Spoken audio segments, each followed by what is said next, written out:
There we are. It says we're live. Welcome, everybody. Sandhills Shooter here, coming to you from beautiful Nebraska on another Tuesday night. This is 2A Tuesday. So, real quick here, looks like we're getting a few people showing up over in the chats. So, we've got John Brown Productions, Danny Scheisel. Sometime let me know how to pronounce your name, Danny, because I always just say Danny so I don't goof it up. We've got Calaveras 32 Special, Jim Burgess, Boob Sweat, Gun Snob, Stephen Kaiser, Caleb Popejoy, Stealth Hunter, and David Bowling in the chat. So what's up, everybody? I know last week when we signed off, I forgot to go back through and shout everybody out that had joined us. So I'll try to remember to do that this week. And I've got my my favorite YouTuber sitting right next to me, right off the camera. Sandhill Sweetheart is in the room, so if anybody wants to say hey, she's here, she can hear you, she just doesn't like to be on the camera. So and she's not going to join in on her own channel. The muting of each other got kind of tedious last week, so she's just here with me. But Midnight Range is in the house too. Hey, what's up, Food Travis, other Travis? So we will let everybody come in and or who's come into the panel here introduce themselves. We've got a few people joining us, and I know that Night Strike is still going, so I hope we'll pick up a few more viewers and a few more panelists once Hit or Miss, Tuesday night, 9 o'clock Eastern, wraps up. So real quick here, we'll let everybody say hi. We've got from the state of Texas, we've got Mr. Jim Burgess. Welcome.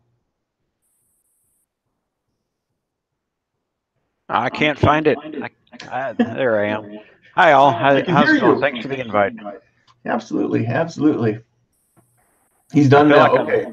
People are telling me that Night Strike is done, so we might have some more people joining us soon. I feel like I'm echoing.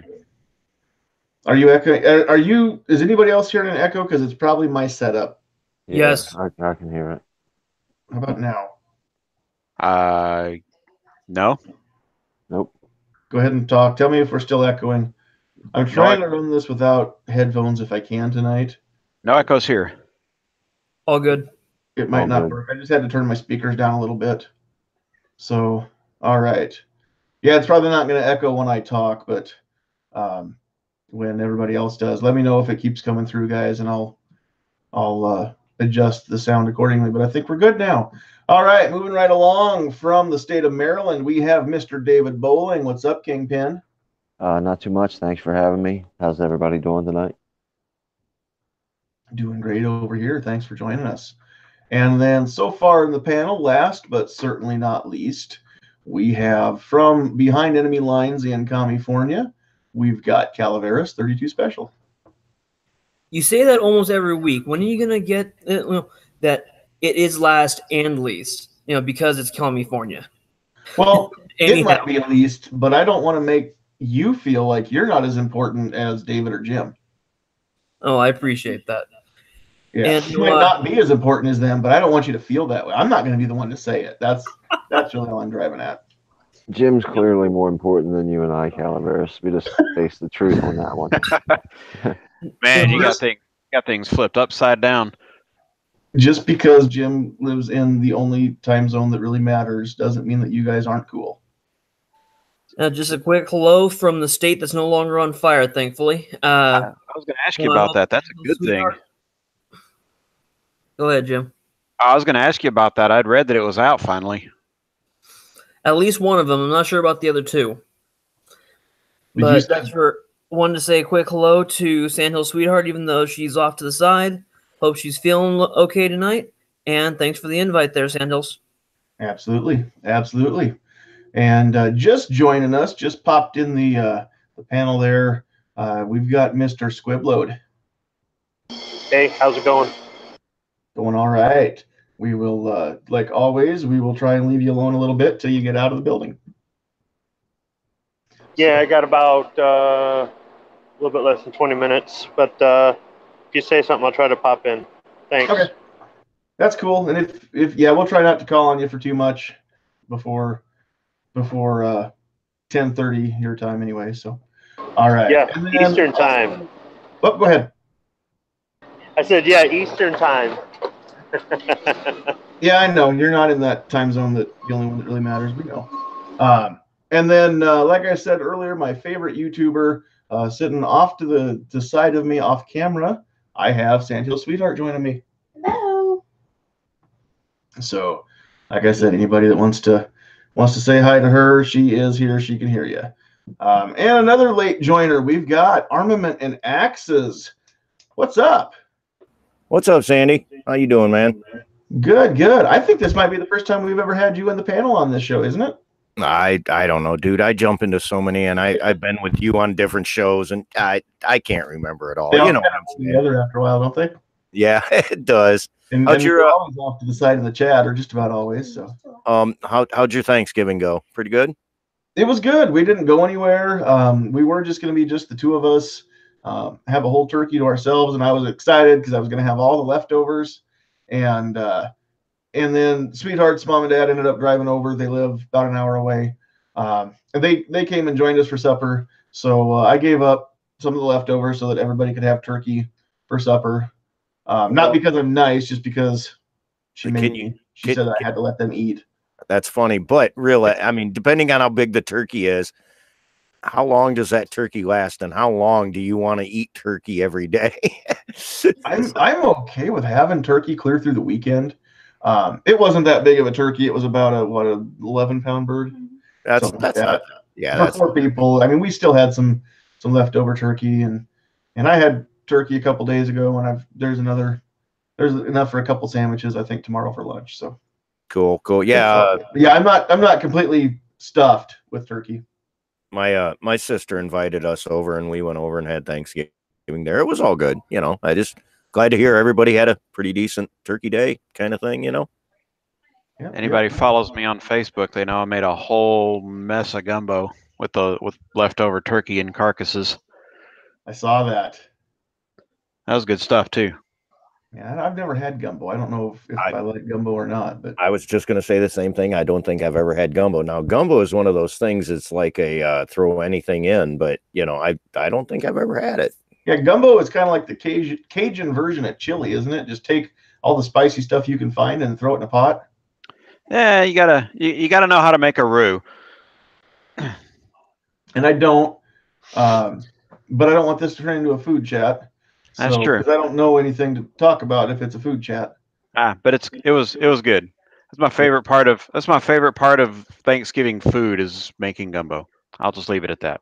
Cool. All right. If it turns into a food chat, we all just start getting hungry, right? That's right. Well, I just ate before I joined in. Actually, I was eating as we were joining in on Hit or Miss earlier tonight. So I'm kind of not hungry. Maybe that's why I don't want to talk about food. That could be it. Yeah, and this is not the closer, and we do not have the Travi in this chat. So, that's right. Right now we're a Travi-free chat. We've got Midnight Range over in YouTube land, but Travis P11 is not joining us. For anybody who wasn't part of Hit or Miss, he wasn't there either. This is Travis P11's 14th wedding anniversary today, and he said that he was going to take his bride out for supper, and that she is more important to him tonight than all of us. And I couldn't argue with him. I did try, but it was tongue in cheek. So yeah, that's for 14 years. That should be long enough for Stockholm syndrome to set in for her, right? She's pretty cool. She's actually been on some of Never Enough Ammo's. What is the chat that he does? Where the diversity chat? I can't remember what it's called. Liberty. What does he call it? Open Liberty. Open Liberty. Yeah. Yeah, Shoshana has actually been on the panelers. I think she was on maybe one of the inaugural chats or soon thereafter. So she's pretty cool too. I haven't ever met her, but she sounds pretty neat. So, and she must be to keep up with a guy like Travis. Yeah, I've met her in person, and she's a really cool person. Very cool. Very cool. All right. Well, we're going to Zorro, I see you over there in the chat if you're wanting to join us. I don't have your email, but if you catch us over on Gun Channels, I can get you a link. Maybe somebody's already hit me up too. Nope. Catch me on Gun Channel, Zorro, and message I just me sent there. you a link by email. Or if anybody else has Zorro's address, then we can get him a link out there. I just emailed it to him. Cool. All right. So what's going on now? Hey, we've got Midnight Range in the house. That's Weird. it. I'm out. All right. See ya, suckers. Hey, language. We don't do that here. That was suckers. I said suckers. Okay. Oh, I missed it. I had to turn my speaker Oh, down. the troll is here. Funny troll is here. What's up, brother? Oh, not a whole lot. I really had no intention to jump in until I heard all this trash talking. I'm feeding the dogs. I'm getting ready for bed. Got the little guy in bed. And can't let you guys get away with that stuff. And we talking. start talking food, right? Oh yeah, I can get in on that stuff. Okay. I just figured I'd stop in and say hi. I probably won't be here very long though. That's cool. Well, thanks for stopping in. Thanks for joining us. Yeah. We're going to go ahead and throw out the first topic here. We're going to cover a couple different things. I was kind of hoping that we could get some pretty lively discussion tonight. I think that we've got the panel to do it. First thing we're going to talk about is, overall, what we're talking about tonight is who should and shouldn't have their 2A rights. I shouldn't necessarily say revoked, but who should have their rights maybe suspended, or who should lose their rights. The first one, and this is something that I think it was Freedom for All that asked us last week, and I didn't get to his question. So I wanted to start off tonight with that because he had asked us what we thought about people with medical marijuana cards, and should they or shouldn't they be able to own or possess or purchase firearms. And I kind of have my own thoughts, so I'm gonna just lead that off, and then we'll let everybody else kind of join in. You guys that have been on the chats or been out in the YouTube chat part of this for a couple of weeks know that we don't necessarily go around the horn. We just kind of let everybody kind of roundtable it and see where the chat takes us. But personally, the way I feel about marijuana, I don't want to see it legalized. I've got family in Colorado who have told us about, what you don't hear if you're not from there, about all of the bad stuff, all the backlash that comes when you legalize marijuana in your state. And they, the people for it and the mainstream media, they don't necessarily always report on the back end of it all the time. But it's definitely caused an uptick in crime in Colorado. A few other things have happened that comes with that tax money that they get from that. So personally, I don't care to see marijuana legalized. I shouldn't say legalized. Those states, it's still not legal. They've just said they won't prosecute. They're going to ignore the federal law. It's still illegal anywhere in the U.S., but in those states, they've said that they won't prosecute. It's like a sanctuary state for that. So anyway, my personal feeling as far as marijuana and firearm rights, I guess if you want to possess the marijuana, or if you have a marijuana card, then I don't know that necessarily should preclude you from owning your guns. But I know that I'm allowed to have a 12-pack of whatever in my fridge. I'm allowed to have a bottle of whiskey in the cupboard and still have guns in my house. But what I'm not allowed to do, at least in the state of Nebraska, is have any alcohol in my system if I'm carrying, or if I'm, concealed carrying for sure. So zero tolerance for concealed carry or for alcohol if you have your gun on and you're carrying concealed. So I don't see how it would be any different having any other controlled substance that is non-prescription in your system. That being said, if it's a medical marijuana card, if you've got it prescribed, then it gets really murky, doesn't it? Because how much can you have in your system? Can you be smoking at the time that you're carrying?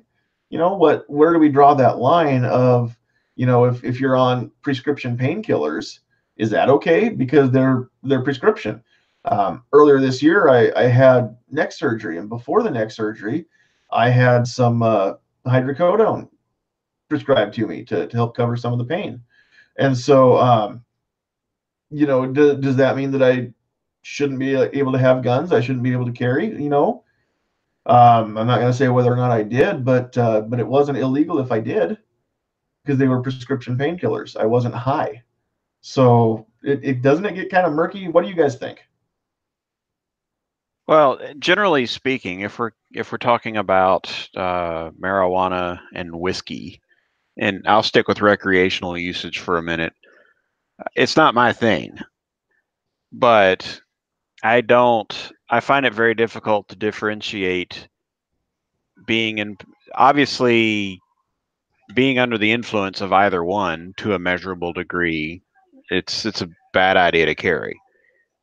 As far as simply having the right to own a gun when you are a person who occasionally uses either one, I don't see the I don't see the distinction that it's okay for one alcohol and not okay for another marijuana.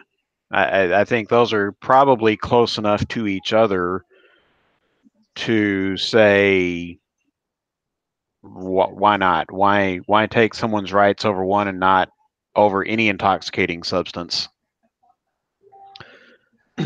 Well, and I remember last week, because we did talk about this a little bit after we stopped the live broadcast. And I don't remember if you were still with us at that point, Jim, or not, but Sarge was in the room last week when we were talking about this. And Sarge brought up a very good point that I hadn't considered, is that alcohol is water soluble, and alcohol will work its way out of your system. And the rule of thumb for the average adult is 1 hour per drink, right? So if you drink 3 beers at the bar, then you need to wait 3 hours before you're safe to drive. It's about how fast your liver can filter that out. And so, but if you sleep it off the next day, that alcohol is out of your blood, right? Right. Marijuana, unless you just really went nuts. Well, unless you were bordering on blood alcohol poisoning, but eventually, Yeah. I mean, it might not be by morning, but Yeah. sometime within 9-10 o'clock, whatever. that alcohol is probably going to be out of your bloodstream. Right. And with marijuana, now that's stored in fat cells. And so how do you determine what's an acceptable level of marijuana in one's system to say, well, yesterday you were okay to carry, but today you're not because you've got extra, marijuana in your system or whatever. I don't know enough about weed, and I don't know enough about testing for weed to know how this works. But well, I can neither confirm nor deny what I did as a teenager. But the amount of time you're under the influence, so to speak, impaired, is roughly that night. Okay. Right. So you're not going to wake up a day and a half later. You'll still have the metabolites in your system and you'd fail a test. You might not get a job if you consume marijuana and then have to take a pre-employment drug test 7 days later. But you wouldn't be under the influence for anywhere near that amount of time. Okay. And you know that because you knew a guy in college, right? That knew right. A guy? Yeah. I get it. Several guys, actually. The problem with also is, I mean, they have field sobriety tests that they can do for weed right now, but it's not like they're going to have you, urinate in a cup, or even absolutely not going to take your blood, especially on the scene. Like if you're pulled over, it takes too long and it's too expensive to test a urine sample, and your local police department's not going to go through that. So not anymore. Not anymore. Well, it's instant and cheap now. Yeah. Well, technology has come along, and the necessity has come along to where it's going to get better. That we'll eventually have some type of test where you could maybe spit in a cup or something like that, and they could test exactly what your level is at the time that you spit. But right now, they just do basically a field sobriety test, and it's really up to the officer to determine whether or not he thinks that you're impaired. If he thinks that you're impaired, whether you pass the test or not, in your mind, you're going. Whereas the alcohol, when you blow into that little machine, there's numbers right there that you can see with your eyes. and you can take that to court and say I was 0.08 or I was, 0.26. I don't know what the numbers are. So I don't drink, but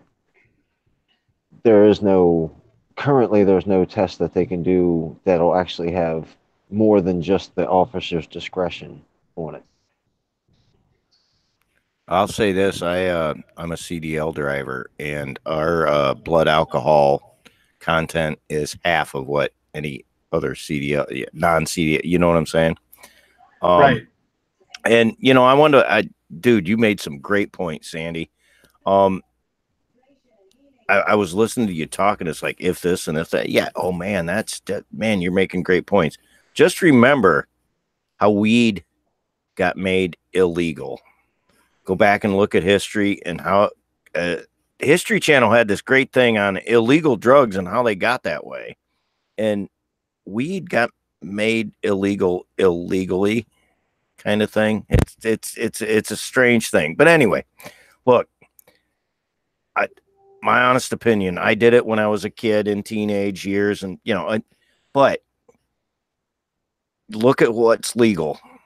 Alcohol causes more problems than that.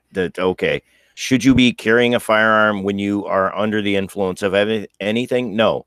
And you made the point of you had a prescription drug that said, yes, I was legal to take this, and you might have been carrying, we don't know. Okay, where's the line in the sand that illegal drug dealers, legal drug deal? You see where? Yeah.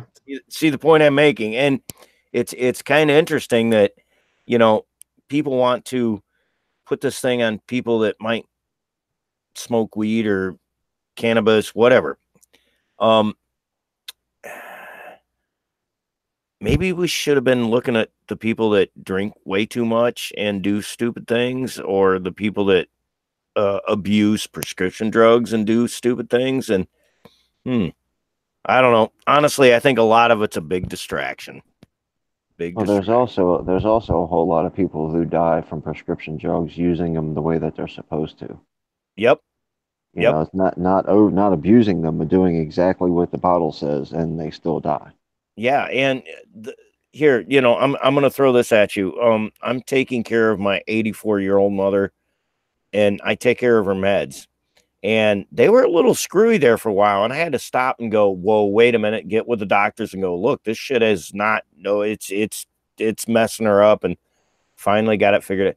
See what I'm saying? So people that, okay, I was prescribed this med for pain or whatever, but how many times does that doctor prescribing the med or the patient not say, I'm on this, this, and this, or the doctor doesn't ask, are you on this, this, and this? And you get a reaction and it kills the patient. You see what I'm saying? Right. So, yeah, that's something to think about too. But, honestly, this, we were talking about medical marijuana and all that, and we all got the right to protect ourselves. It's that simple. But the whole, who's to say, let's look at prohibition. Really, look back. What's that?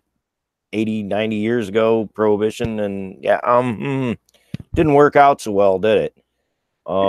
It did, but at the same time, we've already got prohibition on drugs. We've got prohibition now on marijuana. We've got prohibition on heroin, on cocaine, whatever. Well, yes, heroin. Yeah. Well, and honestly, plus the prohibition on alcohol was corrupted from the very beginning. Basically, it was just your average, everyday John Q. public couldn't have alcohol. Hey, you know how the Kennedys got rich? No, prohibition, you could consume all the alcohol you wanted. You couldn't manufacture or distribute alcohol. If there was alcohol that was already out there, you could consume it. Kind of like a pre-banned magazine or something. It was made before a certain date, you could own it. So if somebody possessed it, they couldn't prove how old the alcohol was. What they were doing was going after the people that were manufacturing it or going after the places that were distributing it. So it protected the average citizen from prosecution. They were going after the moonshiners and people like that, and the people that were running it across the border, things like that. The same thing with these state-by-state laws that are legalizing marijuana. It's protecting the guy who's got a couple joints in his coat pocket or in his glove box or something like that, or has a couple plants at home or something. It's not protecting guys that are distributing it, selling it on the street corner to kids and stuff like that. I understand why people get so passionate about it. First off, obviously, if you're for it, you do it. And the people say, I don't do it. They're paranoid. They're going to get busted on the federal level or whatever it is. Guys, it's kind of obvious. If you're for it, you do it. But the thing is, you're not for the street peddler selling it to kids or getting people hooked on it or lacing it with stuff or people getting addicted to it or anything like that. What you're for is not going to jail because you had a couple joints on you. I get that. I totally get that.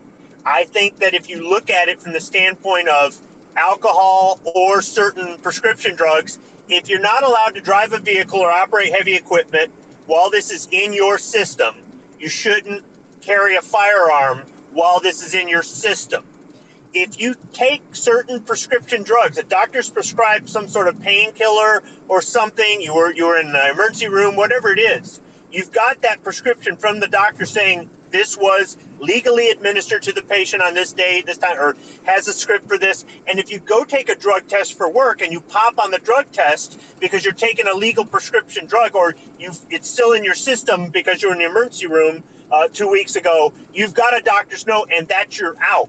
Once they legalize marijuana, people seem to think that they can still go get a job, but it's not. I think unless they start doing it where you have to get a doctor's prescription, even then they may still, an employer may not want to hire you. So I think it's a matter of choice. It's like saying I have to drive somewhere later. Do I really want to drink? Do I really want to risk getting a DUI? I want to get a job or I want to carry a gun. Do I really want to risk getting busted? I think that at some point the technology will catch up and they will have a way to be able to tell that, okay, sure, it's in your system, but are you under the influence of it? I just don't know when that technology will get there. I don't know why somebody isn't petitioning for that instead of trying to legalize it state by state. All right. Sorry, guys. You know me. I can't watch the chat and talk at the same time. Just going to send a reminder out to everybody, whether you're typing in the side, YouTube side there, or anybody in the panel too. We do keep it classy here, so we're going to keep the comments clean.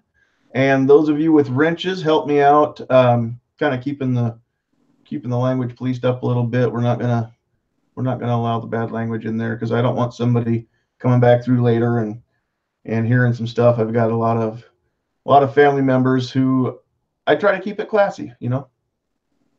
That way nobody ever comes back at me and says, hey, your show's kind of full of people with potty mouths.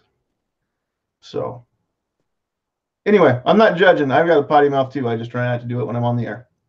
All right. So any other thoughts? Obnoxious, you're in the panel and we haven't really taken time to recognize you. So go ahead and say hey. And if you got anything you want to plug real quick, and do you have any thoughts? I've got all kinds of thoughts, but I got to keep it clean. So I won't tell you how I feel about Midnight Range. That's because he loves me so much and he doesn't want that kind of stuff on your show. Yeah, that's it. That's it exactly. Who doesn't love Midnight Range? He's so cool. And I'm sorry. I shouldn't lie. I'm lying on your show. I shouldn't. It's not love. It's lust. You know what's got two thumbs and can't stand that Midnight Range guy?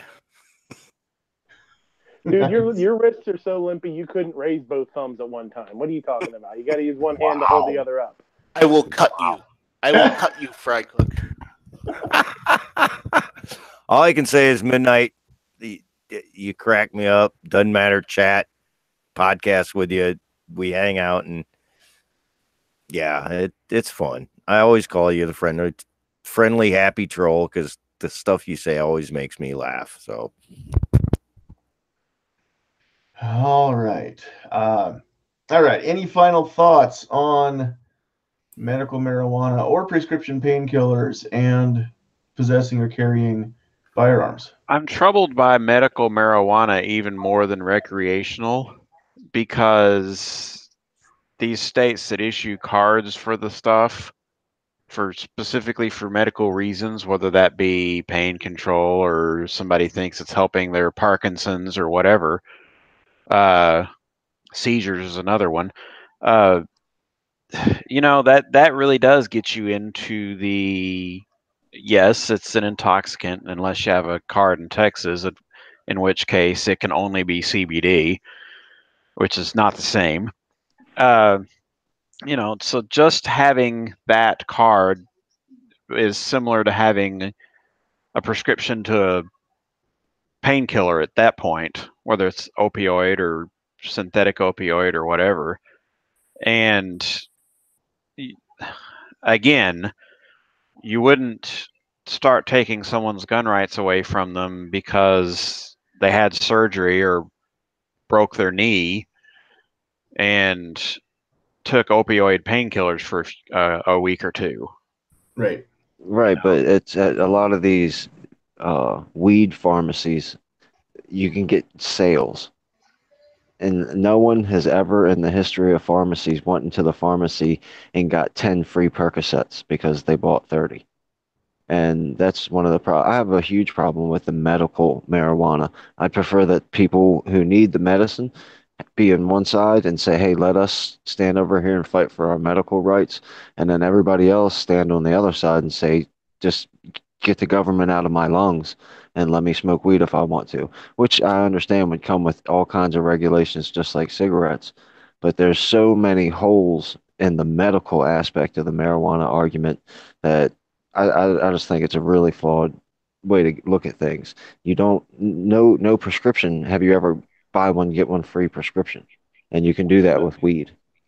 That's an interesting point. I never really thought of that. And it is it is kind of when you think about it like that way, David, it is kind of a muddled up system, right? Because does it have its pluses and minuses? Sure, but so does every other medicine, right? So why would you legalize it and not all the other ones, right?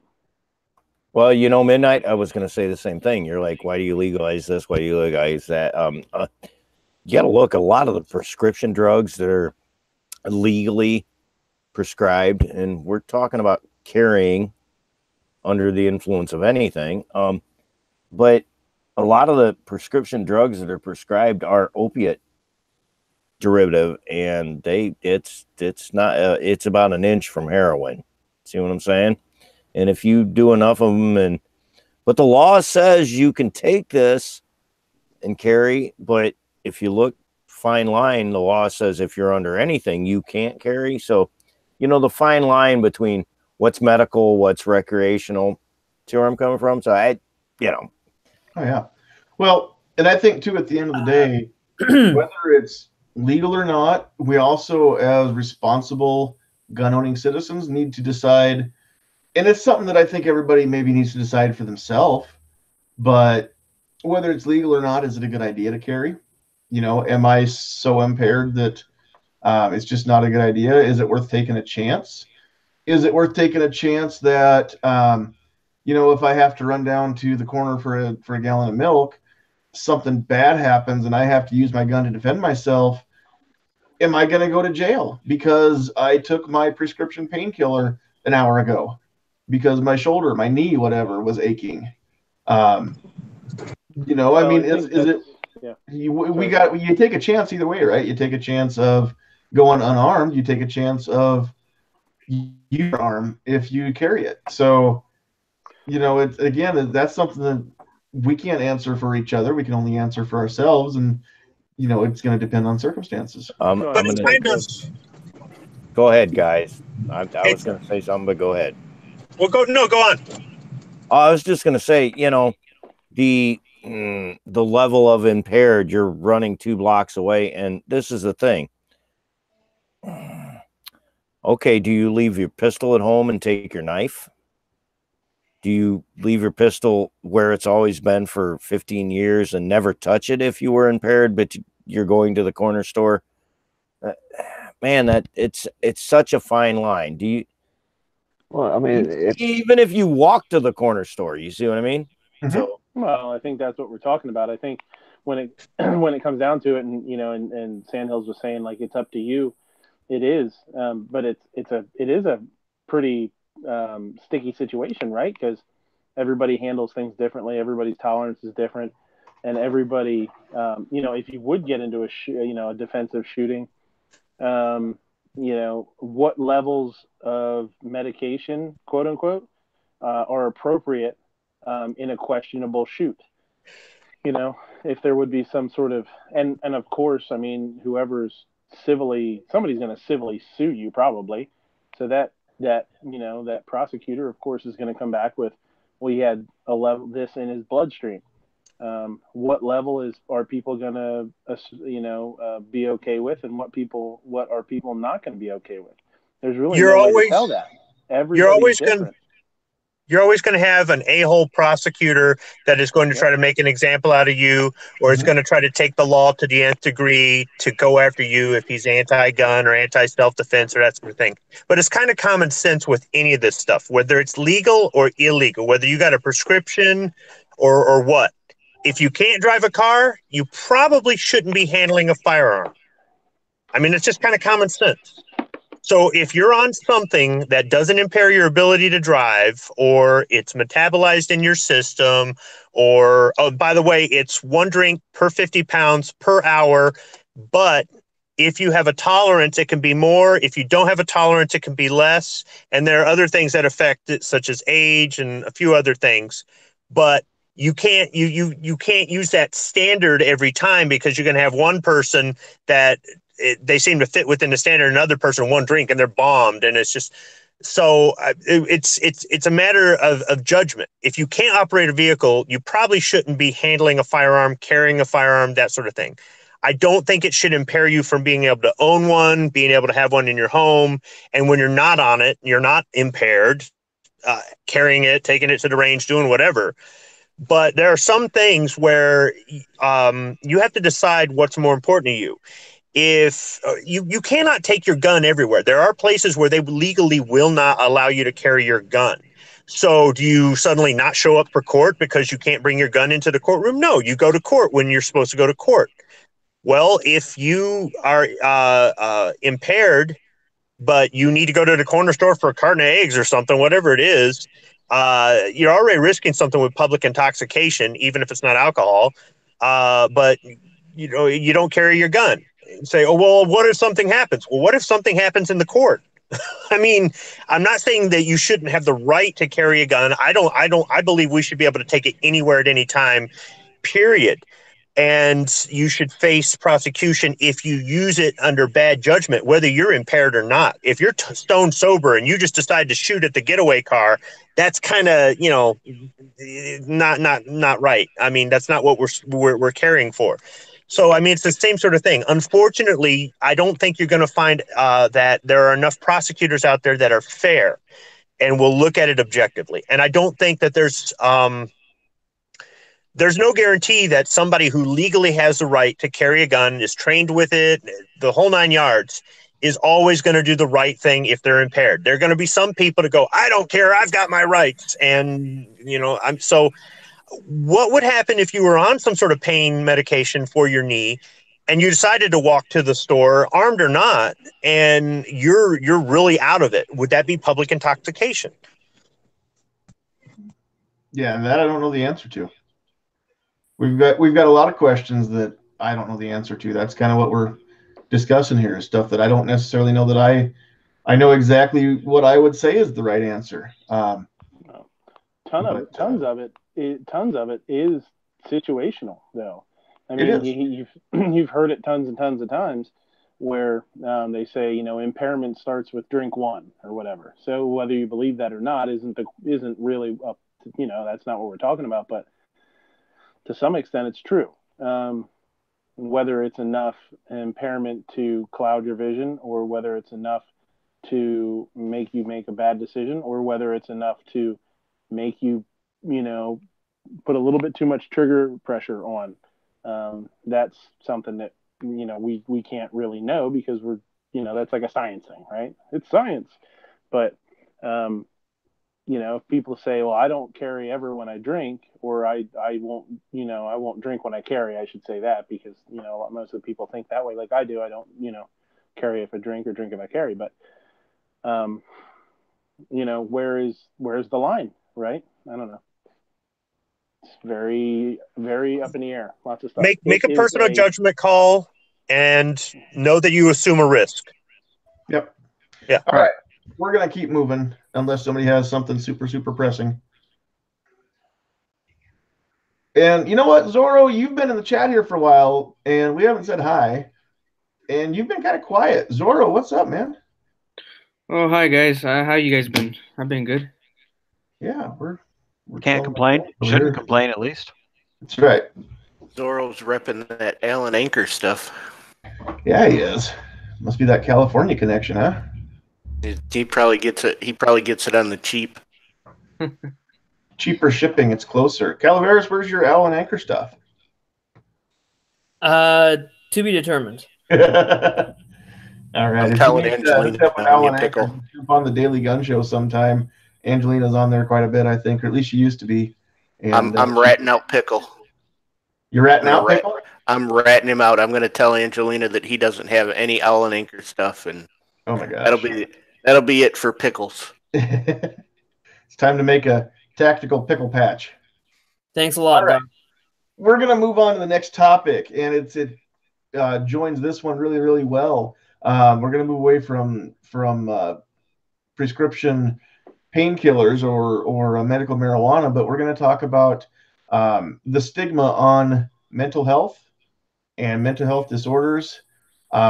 If you've been diagnosed with a mental health disorder, does that preclude you from your Second Amendment rights? What if you're taking drugs for that mental health disorder?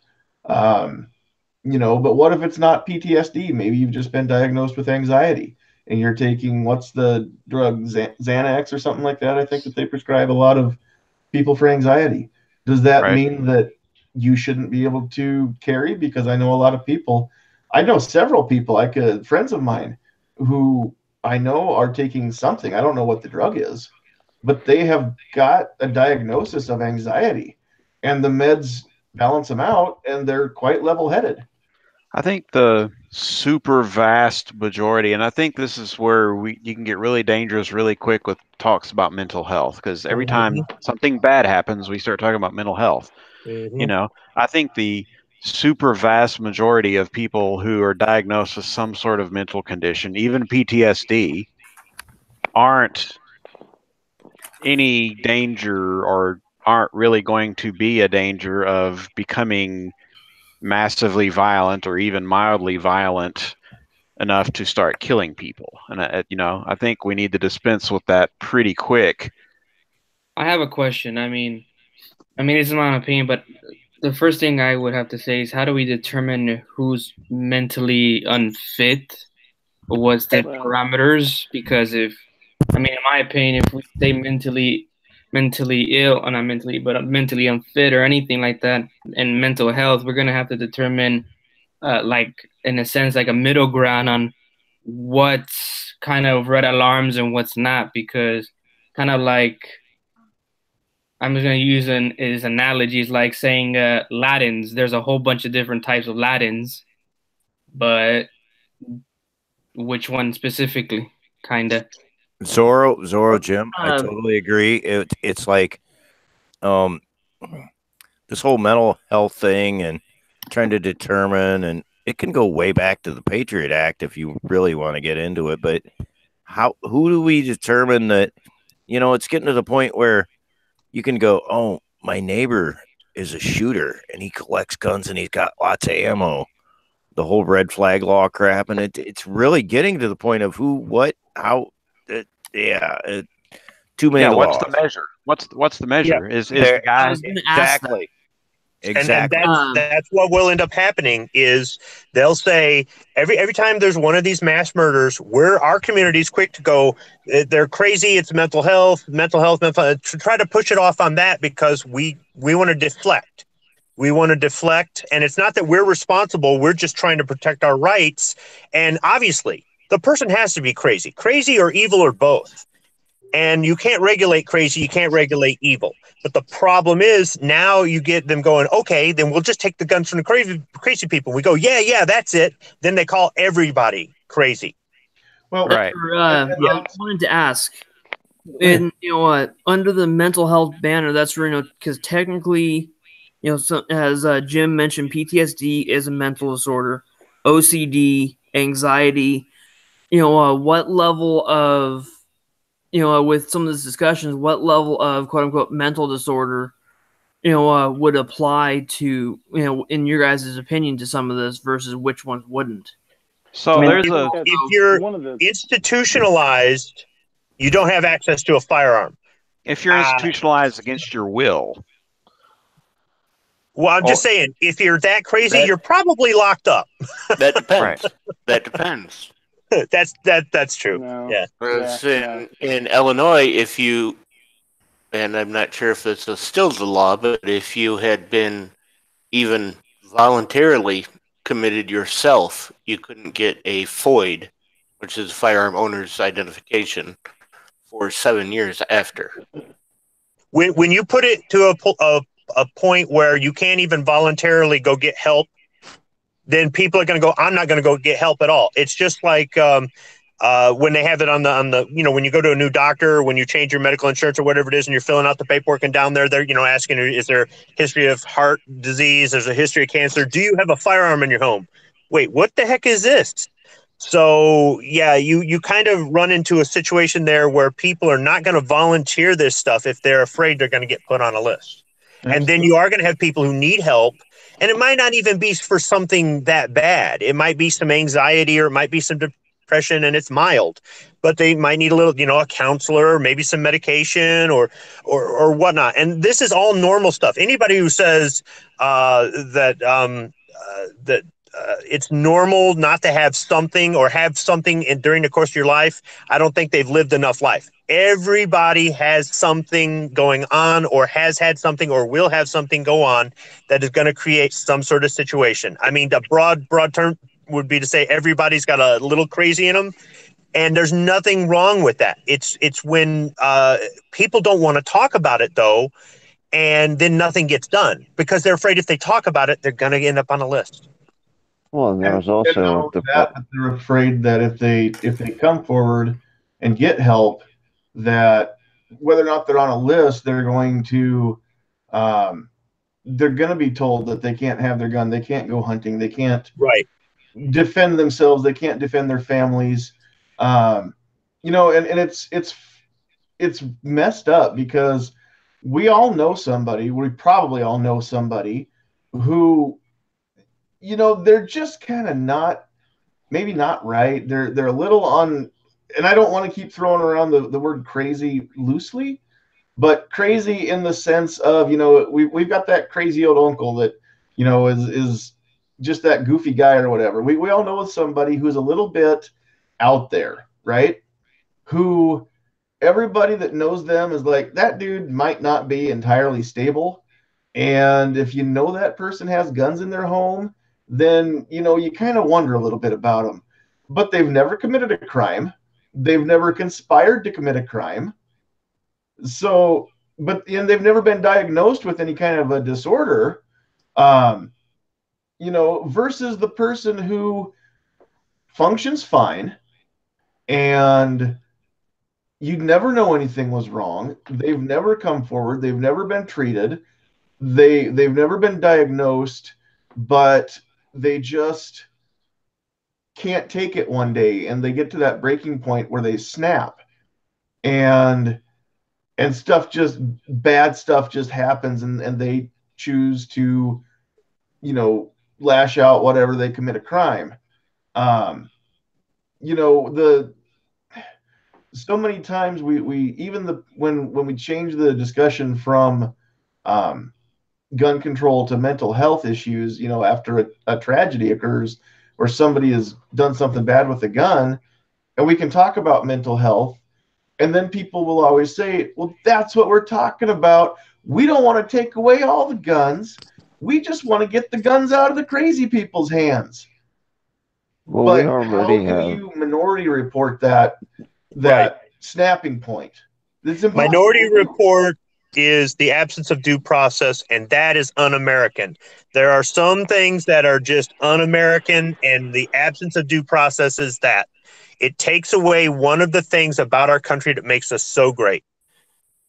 Exactly. The And one this is one of the things I wanted to talk about when we did our Freedom Isn't Safe and Safety Isn't Free chat here several weeks back now, is that there's no way to completely plan ahead. There's no way to legislate bad things from happening, and there's no way to prepare to where bad things won't happen.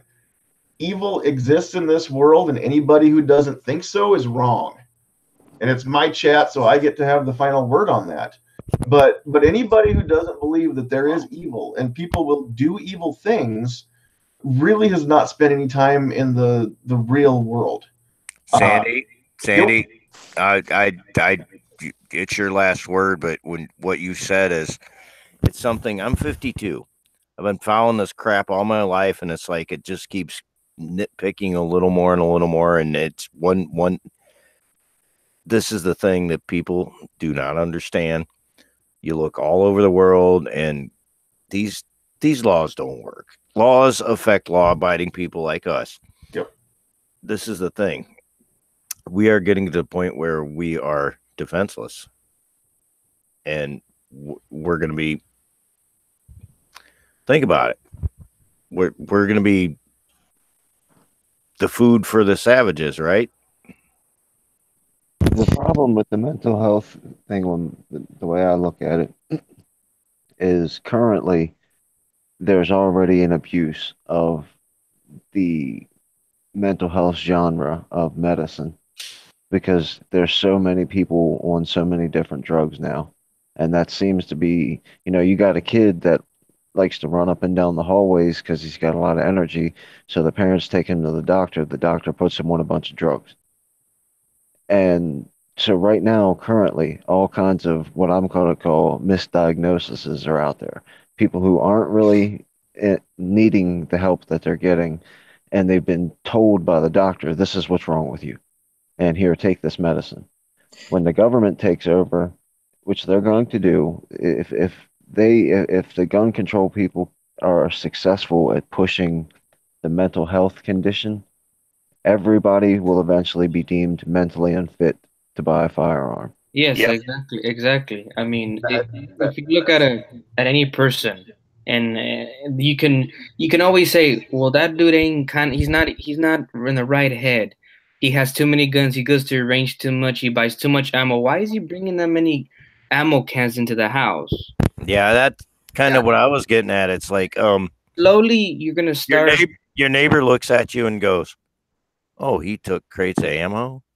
Yeah, that's why I say if we don't pinpoint at least kind of like a stable ground of like the definition of mentally unfit, then then later on, like you guys said, the government will slowly take that away, and we us by just getting ammo, just stocking up on ammo will be the definition of crazy and unfit, because why do we need as much ammo? Well, you see that you see that low key advanced every time something bad happens. Some big time domestic dispute or a mass shooting or whatever. You see all the talk about this guy posts pictures of guns and himself with guns on social media, and he was found with 800 rounds of ammunition, making that sound like it's an awful lot. And we're all going lightweight. Wait a minute. 800 rounds? That's like one gun. Yeah. Yeah, but exactly. for the anti-gunner, 800 rounds sounds like an arsenal, and Yeah. or that's the other thing. They'll say he had 5 guns, he had an arsenal, and we're all laughing, right? Because that's not an arsenal. But an It's anti-gunner like- goes, "Oh my goodness, if he had 2 guns, it's an arsenal." So Yeah. it's a lot of misunderstanding out there. Yeah. I'd like to clarify something. If you have 800 rounds of ammo, you are out of ammo. Yeah, Right. pretty much. Right. Really. Come on. I try to at least have 500 rounds for anything I own. Period. You know what I mean? It's like, oh, he had 700 rounds. It's like, oh, yeah, that's blinking ammo. What? There's gotta be something wrong with you, man. So by giving all of us range, a fair ability to defend ourselves at any time, anywhere, would do more to deter or reduce crime than trying to predict who's going to commit the crime next.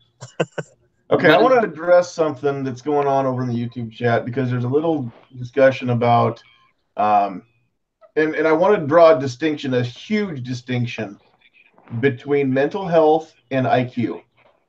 Because I don't care what somebody's IQ is. I've known people who had an IQ, in double digits, maybe under 70 or whatever the cutoff is, but they're still perfectly competent to manipulate a firearm, and with proper supervision, it's no different than having a young child out there shooting a firearm. That's one thing.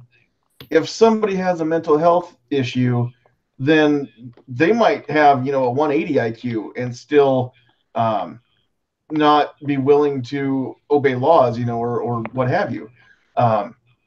So I want to squash the fact that when we're talking about mental health, we're not talking about developmental disabilities. We're talking about emotional disabilities, behavioral disabilities, not developmental or intellectual disabilities. Yeah. Now, can I jump in here, and I want to address Freedom for All here, where he says suicidal can go homicidal real fast. No, it can't. No. This is the problem that we have, is that there's a stigma on mental illness, and if you think somebody that's suicidal can go homicidal, you're flat out wrong. Well, and to dovetail into that, go ahead, Jim. To dovetail into that, someone brought up, and I don't remember who, but someone brought up, the connection between violent behavior and SSRIs before, and I think that's another either misunderstanding or even a bit of dangerous thinking, because you could argue that SSRIs like Prozac or whatever are way over prescribed, but there's literally millions of people in this country taking those kinds of medicines, and these millions of people aren't becoming heinously violent. Well, So we have to be real careful with saying, drawing these kinds of parallels when. And this is something that I will fight for, because I'll ask this, and I won't, expect anybody to out themselves. But is there anybody on the panel who has been diagnosed with a mental illness besides me? Not yet. But then again, nobody. Anger management issues when I was younger. Younger shit. I'm 52. Nobody diagnosed me, and I'm gonna hide. They won't diagnose me because I had been Sweetheart diagnosed. wants to speak up here, guys. Yeah, I heard her in the background, and I saw her chat over there on the side. But yeah, I've been diagnosed both with anxiety and depression. The depression from an event in high school, but this one really gets to me because I have some chemical imbalance in my brain doesn't mean that I'm not capable of owning and operating a firearm properly. If you couldn't drive to and from work without suddenly wanting to run down a whole sidewalk full of people, then you also couldn't be trusted with carrying a firearm around either. Sure, so but that's I think you're going back to somebody who's evil and lumping them in with those of us who have a mental illness. And I have been suicide diagnosed. and homicide are different things. I have You been can have a mental diagnosed illness with- and be homicidal. You can be evil and homicidal. But the suicide thing, I mean, there you could be the pilot of a plane and decide to end it and take everybody with you, but those are few and far between. Suicide is kind of an individual act. It's also when suicide. Okay, I'm not a psychologist. I'm not a psychiatrist. I don't claim to be. So let me throw that out first. But at the same time, the people that I know that have had suicidal thoughts, it's very personal. It's very, it's something that you don't share with the world. I mean, number one, you normally keep that to yourself. And you know what, I'll admit to it. In the past, I've had suicidal thoughts, never enough to act on it. I've never attempted. And I'm not in that dark place in my life now where I once was. But I've considered, you know, at different times in my life, you know, is it worth sticking around on this planet? And if I went, would anybody miss me? But that's not a sentiment that I at the time would share with anybody. And it's even now it's something that I don't talk about very often, and typically only with select people. But at the same time, for the most part, if you're serious about suicide, you're not going to do it in front of people. You're not going to give anybody a chance to stop you or talk you out of it. And if you do something like that, where you tell somebody, or you do it in a place where you can get found, usually it's because it's a cry for help. You don't actually want to die. You just don't know what else to do. And you're hoping that somebody comes and sees it for what it is and helps you. From the people that I've talked to and the experiences, which are limited, that I've gathered talking from people. So like I said, I'm no psychologist, but typically suicidal and homicidal are totally different things. And a lot of people who are homicidal do end up after they have shot up a nightclub or something like that. Then yes, they take their own life, but it's not because they're necessarily suicidal. It's because they've got something else going on typically. Well, I'd like to touch on what you were talking about a little bit earlier about the good and the bad. A lot of what the discussion usually is a Vegas thing or a Pulse nightclub thing where it's a mass shooting and a major tragedy, like a big news story. Most of the people who are committing violent crimes with or without firearms are not mentally ill. There's 360 some odd million people in this country, and people who are actually mentally deranged to where they want to hurt other people, they're a very, very small amount of people in this country. Then there's the different, which are just, I guess you could call evil or indifferent. Baltimore City's full of murders all year long, every year for as long as I can remember. And they're not all crazy people or mentally ill people. Some of them are just bad people. Some of them are just indifferent. And we can't forget, it's some of it isn't evil. Some of it is just indifferent, where they just don't care. It's not that they're like seeking to go out and do something evil, like the devil with the pitchfork and the pointy tail. They just don't have human life as a value, or they value their situation more than they value the life of the other person they're going to take. A lot of times we get caught up into this the media story of the the guy who shoots 60 people. And yeah, I totally agree. If you're going to do that, then you definitely have some issues that are deep inside, and you needed deep, deep help for a long time. A normal person doesn't do that. But if you turn on the local news, somebody who just got shot by another normal person, if you want to use that term. Now, I understand no normal, like any of us here on the panel, if you would call normal, except for Midnight, See, yeah. would shoot anybody. Would shoot anybody. How much did So Obnoxious give you to say that? Money well spent, worth every penny. Son of a. But So a lot of Well, can I? non-crazy people are committing these crimes with, guns. I'll make an assumption here, and if you guys think it's a stupid assumption or it makes no sense, or even out in the chat if you think I'm stupid or making a dumb assumption, please let me know.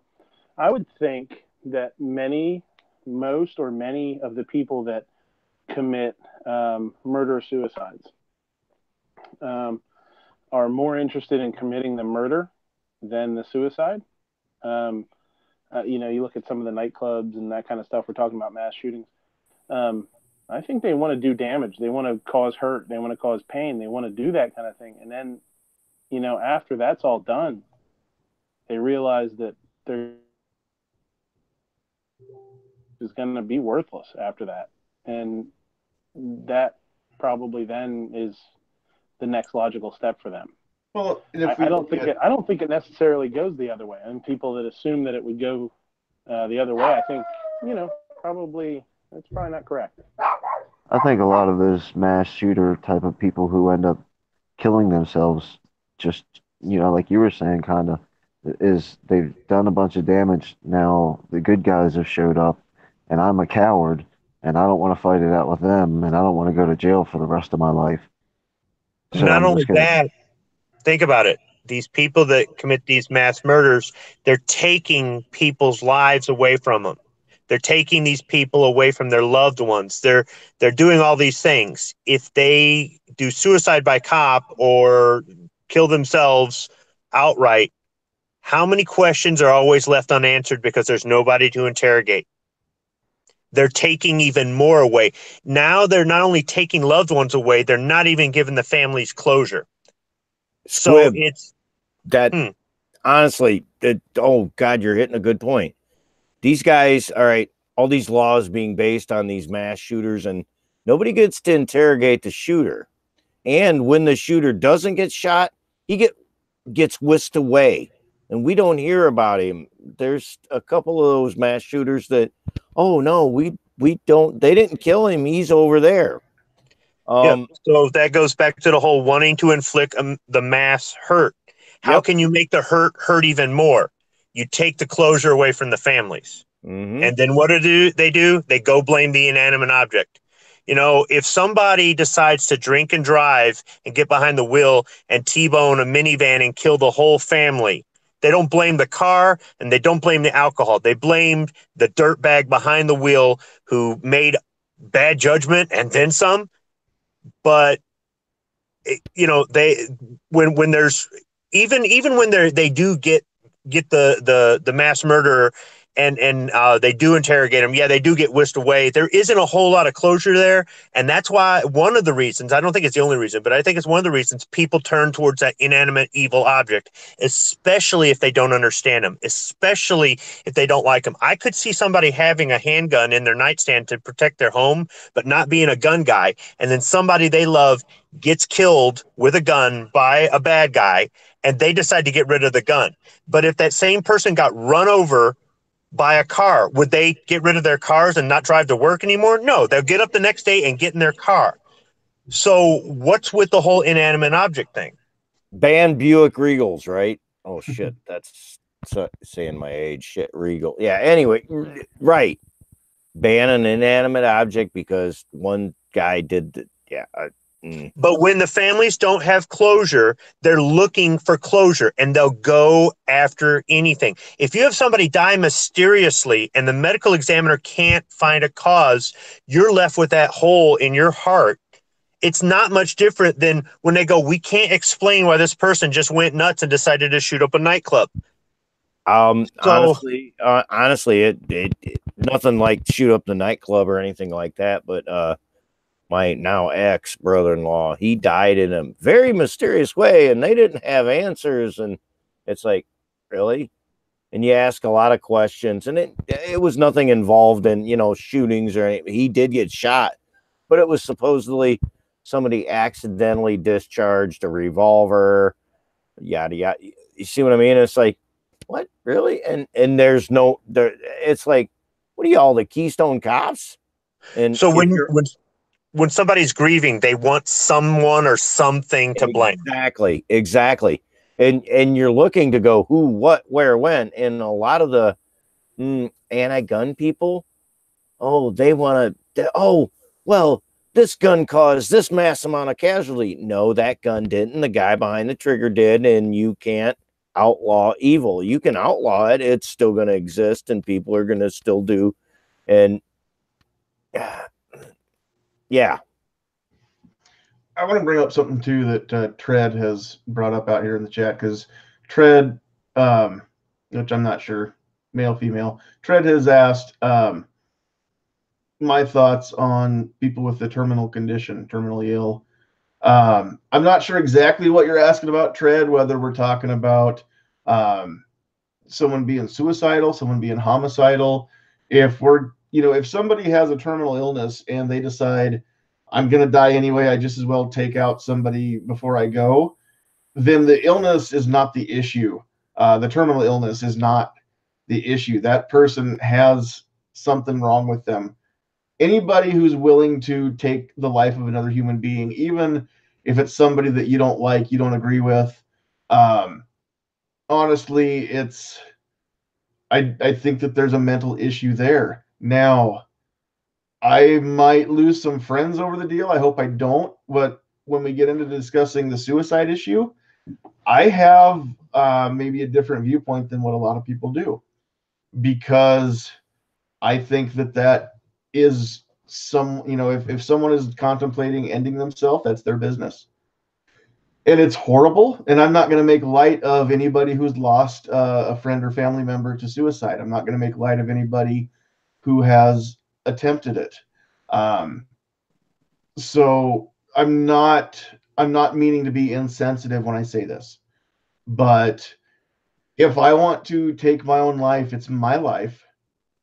And I don't think that it's a crime. I don't think there should be a red flag law for that. As we've already established, I also don't believe that suicidal equals homicidal. And so just because I'm willing to end myself doesn't mean I'm willing to end any other human being. And I think that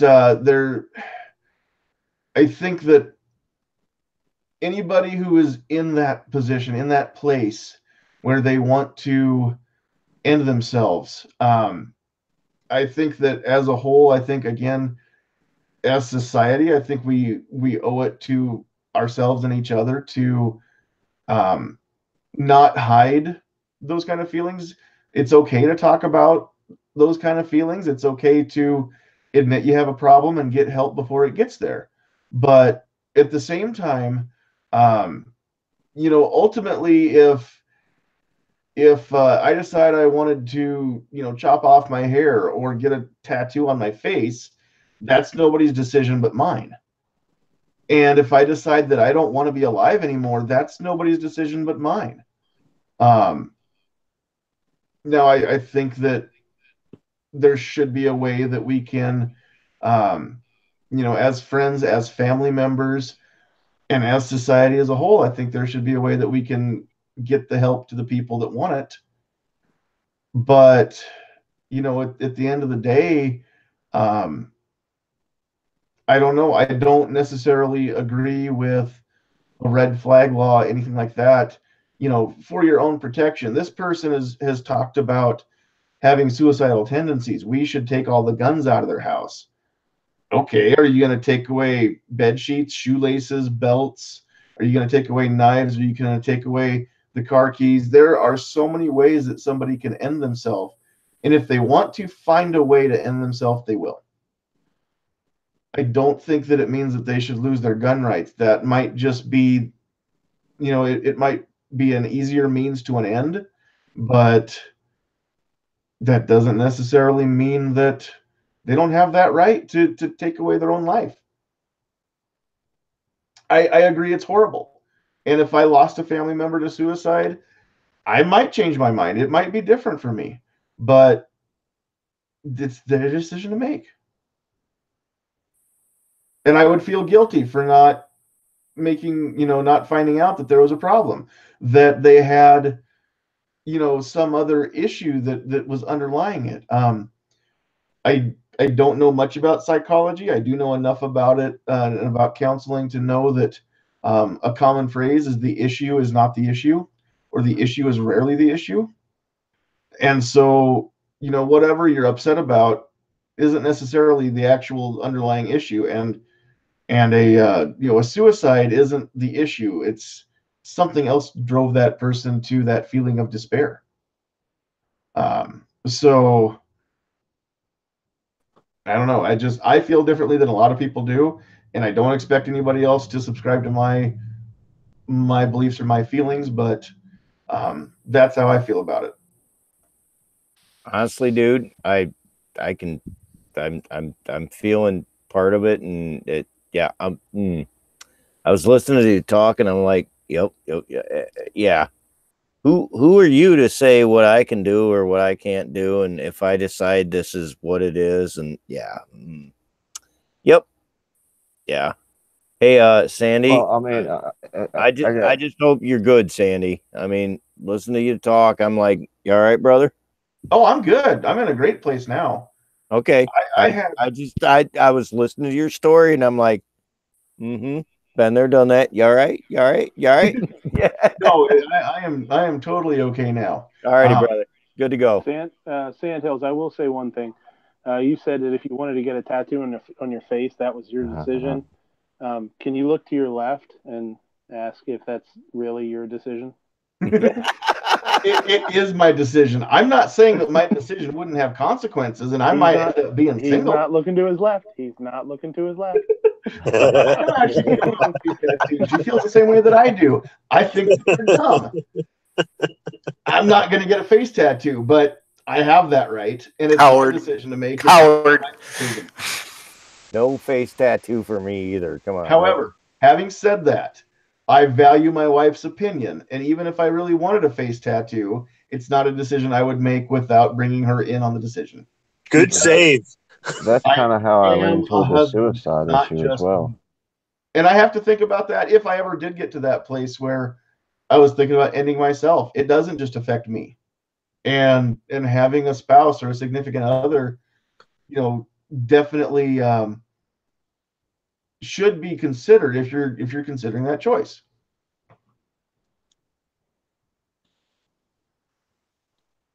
Yeah, that's what I was considering. Is I have a different stance than a lot of people probably have on suicide as well. But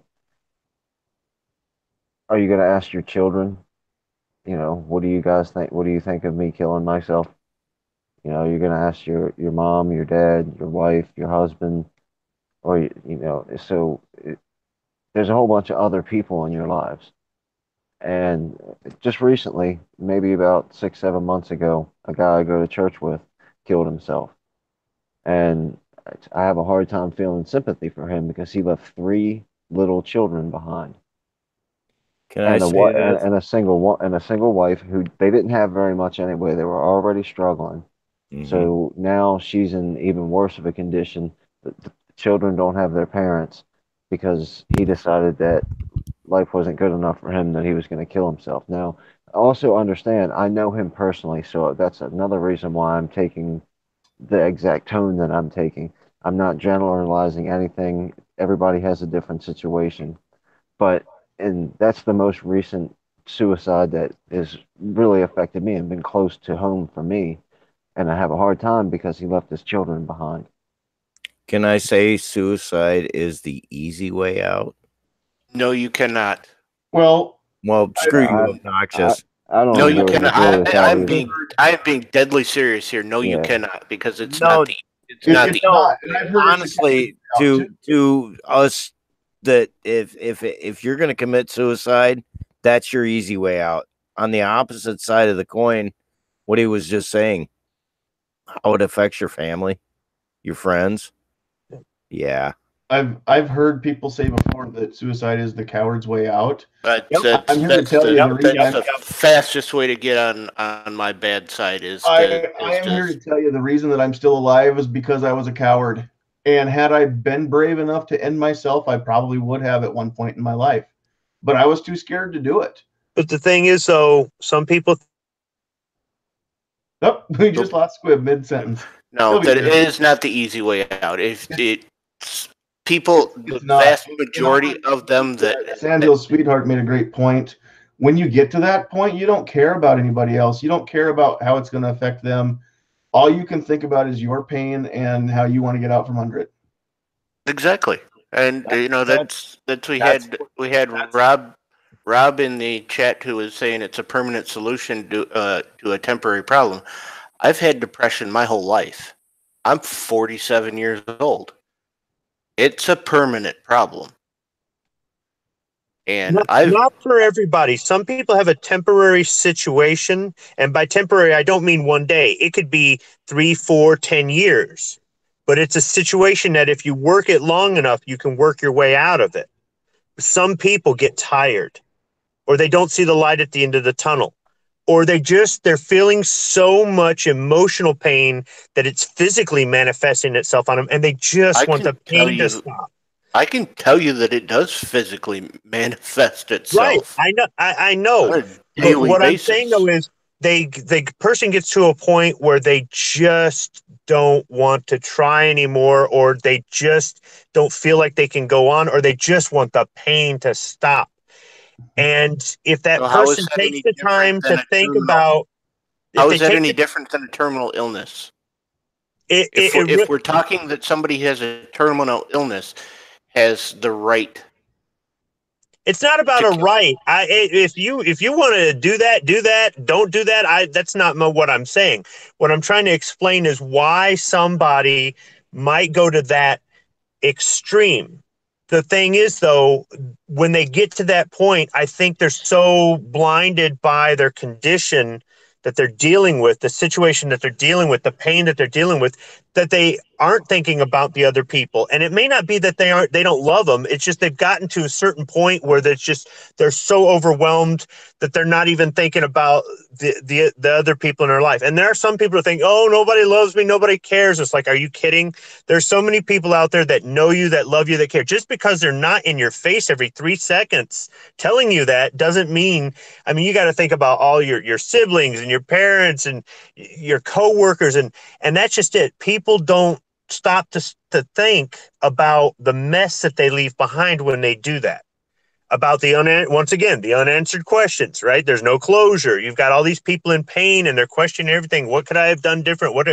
And it's a very selfish act to do. No, it is but not. I understand why. No, why. No, it's yes, not. it is. It no, absolutely it is. Is. Okay, guys, agree to disagree. You both feel differently. It's okay. That's why we're here. We can have different viewpoints. I'm not saying somebody shouldn't have the right to do it. I know that in some places it's a crime. I don't understand how you can charge somebody with a crime if they're not there to charge. I'm not saying that somebody doesn't have the right, but for somebody out there who's listening, who's been thinking about this stuff, stop for a second and think about everybody you know that is going to find out, that is going to go to the funeral, and it's going to go, why? Why didn't I see this? They are already thinking about that. I can tell you from experience, they are already thinking about that. They have been thinking about that. That is one more thing on their plate. So it's not that they're not thinking about it. Yep. And I never was in a dark enough place that I got to the planning stage or the attempting stage. I didn't go there. But yeah, I've kind of, I shouldn't say I've walked down that road, but I've stood on that corner and looked down that road, maybe I should say. So, and again, for anybody who's concerned, no, I'm not in that place now. So no worries. But even the fact that you were, guess what? It's normal. There's lots of people that aren't going to admit that they've been there or been there once or twice or 3 times and just never, like you said, never got to that certain point where they started planning it or whatever it is. But it's normal. The thing is, though, people don't like to admit that sort of thing because, once again, they get labeled. They're afraid they're going to get on a list. They're going to think people around them, even though that was years ago, or they worked through it, or they're a better person now because they've got a new outlook on life, whatever it is. But it's really difficult for some people to talk about that, especially on YouTube, because they don't want people to look at them that way. Right. Okay. I'll talk about it. Any I got- other I thoughts? got a story about somebody sent us some ammo, and I didn't want to talk bad about them, but I'm going to let that go. All right. Any other thoughts on the topic? We've got one more that I was going to try and squeeze in. The only other thing I'd say about the whole mental health and firearms argument, or even the whole mental health thing in general in this country, is if we're going to seriously talk mental health at all, we have to understand that there's an awful lot about the mental health system that's fundamentally broken. Some of the things that and you can get into people's personal choices and what they think about their bodies and who they think they are in their bodies and all these other sorts of things. But for a lot of these mental health professionals or so-called mental health professionals to arrive at some of the conclusions over what they consider healthy mental behavior and abnormal mental behavior and impaired mental behavior or whatever is pretty sad, actually. It's hard to have a good discussion about what mental health professionals can really bring to the table when I think the state of the art, so to speak, is pretty sad right now. It needs to be fixed in and of itself. Yeah, I would agree with that too. All right, we are going to try and fit in one more discussion here. We're going a little bit over time, but that's all right. This one is not drugs, it's not mental health, but another question that came to mind as we were talking about people, whether or not they should have their 2A rights. Felons, people who have been convicted of a felony, but it was nonviolent. Do you think that eventually they should regain their rights without the due process that people have to go through now to restore their rights as a felon? Also, do you think that there should be no process, that they shouldn't lose their rights if it's a nonviolent felony? And again, my personal belief is you committed a felony, you knew that that's the consequence. If you didn't, ignorance is no excuse. So if you do the crime, then you do the time. You can't vote, you can't possess firearms. I think it should be. I think that the only way to get your rights back should be either the due process that is in place, or if you are found to be wrongfully convicted, then of course all rights restored immediately. But even if your felony was a nonviolent felony, I think that we could have a lot fewer crimes if we had stiffer penalties for the crimes that are, or the laws that are on the books. So I'm not okay with the fact that, well, this person had a marijuana charge and they got a felony marijuana possession charge. Just because of that, they shouldn't lose their guns because they're not smoking weed. They were just muling it or whatever. That's a chance you take. I don't think anybody is unknowingly committing felonies. And again, ignorance is no excuse if you are unknowingly committing a felony. So what does everybody else think about the nonviolent felons not losing their gun rights? It may not be the most popular opinion, but if someone is not, deemed by society to not be, safe with their firearms, then, how are we, sorry, 1 second. I'm sitting down in the backyard sitting out in the backyard having a pipe, and some jerk while driving down the street revving the engine. Give them hell, That's pickle. where, if they're not, deemed safe enough to possess firearms, why are we, deeming them safe enough to be around society? Because, as we all know here, a firearm is a tool that, although it may make, the job easier by a certain amount, it's still just a tool being wielded by the person. So if we don't think they're safe with a firearm, how can they be safe with anything else that can be used to take life? I'm gonna chime in real quick. I'm gonna probably get out of here. I learned at a young age the job of the House and the Senate was to make laws, and I said, after a while, ain't there going to be too many laws? And honestly, we want to look at our, this whole mental health thing and everything that's going on. And honestly, let's not be sheeple. It keeps getting restricted, mental health, and this way and this way and this way. And yes, we need to look at that, but how far does it go before we go, it went the wrong direction, we need to stop? See where I'm coming from? I don't know. I see a lot of things. I watch the news. I'm 52 years old. I watch this and I'm like, seen this before, and now a different spin to spin it one way or the other to create another law. So I get the whole non-violent felons. You forged some checks or something, and you got a felony. That's one thing. You committed a murder or something like that. Then that's about. I get that, and I'm the part of me that is, I guess, has always been there, kind of says, yeah, okay, I can get behind that. My concern is that at some point the lawmakers would find a way to make an average everyday act a felony to be able to take away your guns strictly on a technicality. Or if you actually had to use your firearm in a self-defense situation, they would find some way to automatically charge you with a felony. I understand, like in some states, you guys have got a lot better laws as far as protecting you when you are actually lawfully using a firearm in self-defense or defense of others.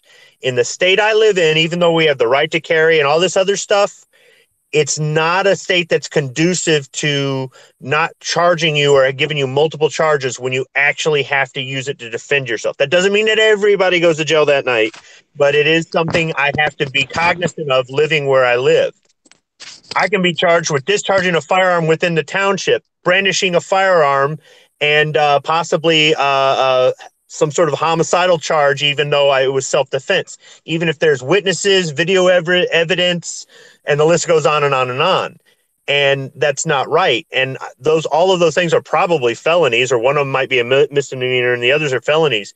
But I'm just wondering at what point, and this is probably getting too tinfoil hat, would they make other things a felony just so that they could strip everybody of their rights?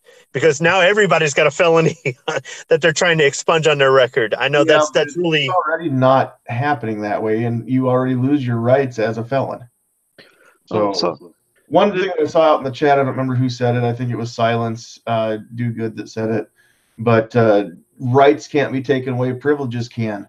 I respectfully disagree, because I have the right to life, liberty, and pursuit of happiness. But if I commit a crime and I'm convicted in due process of the law of that crime, then I will lose my liberty.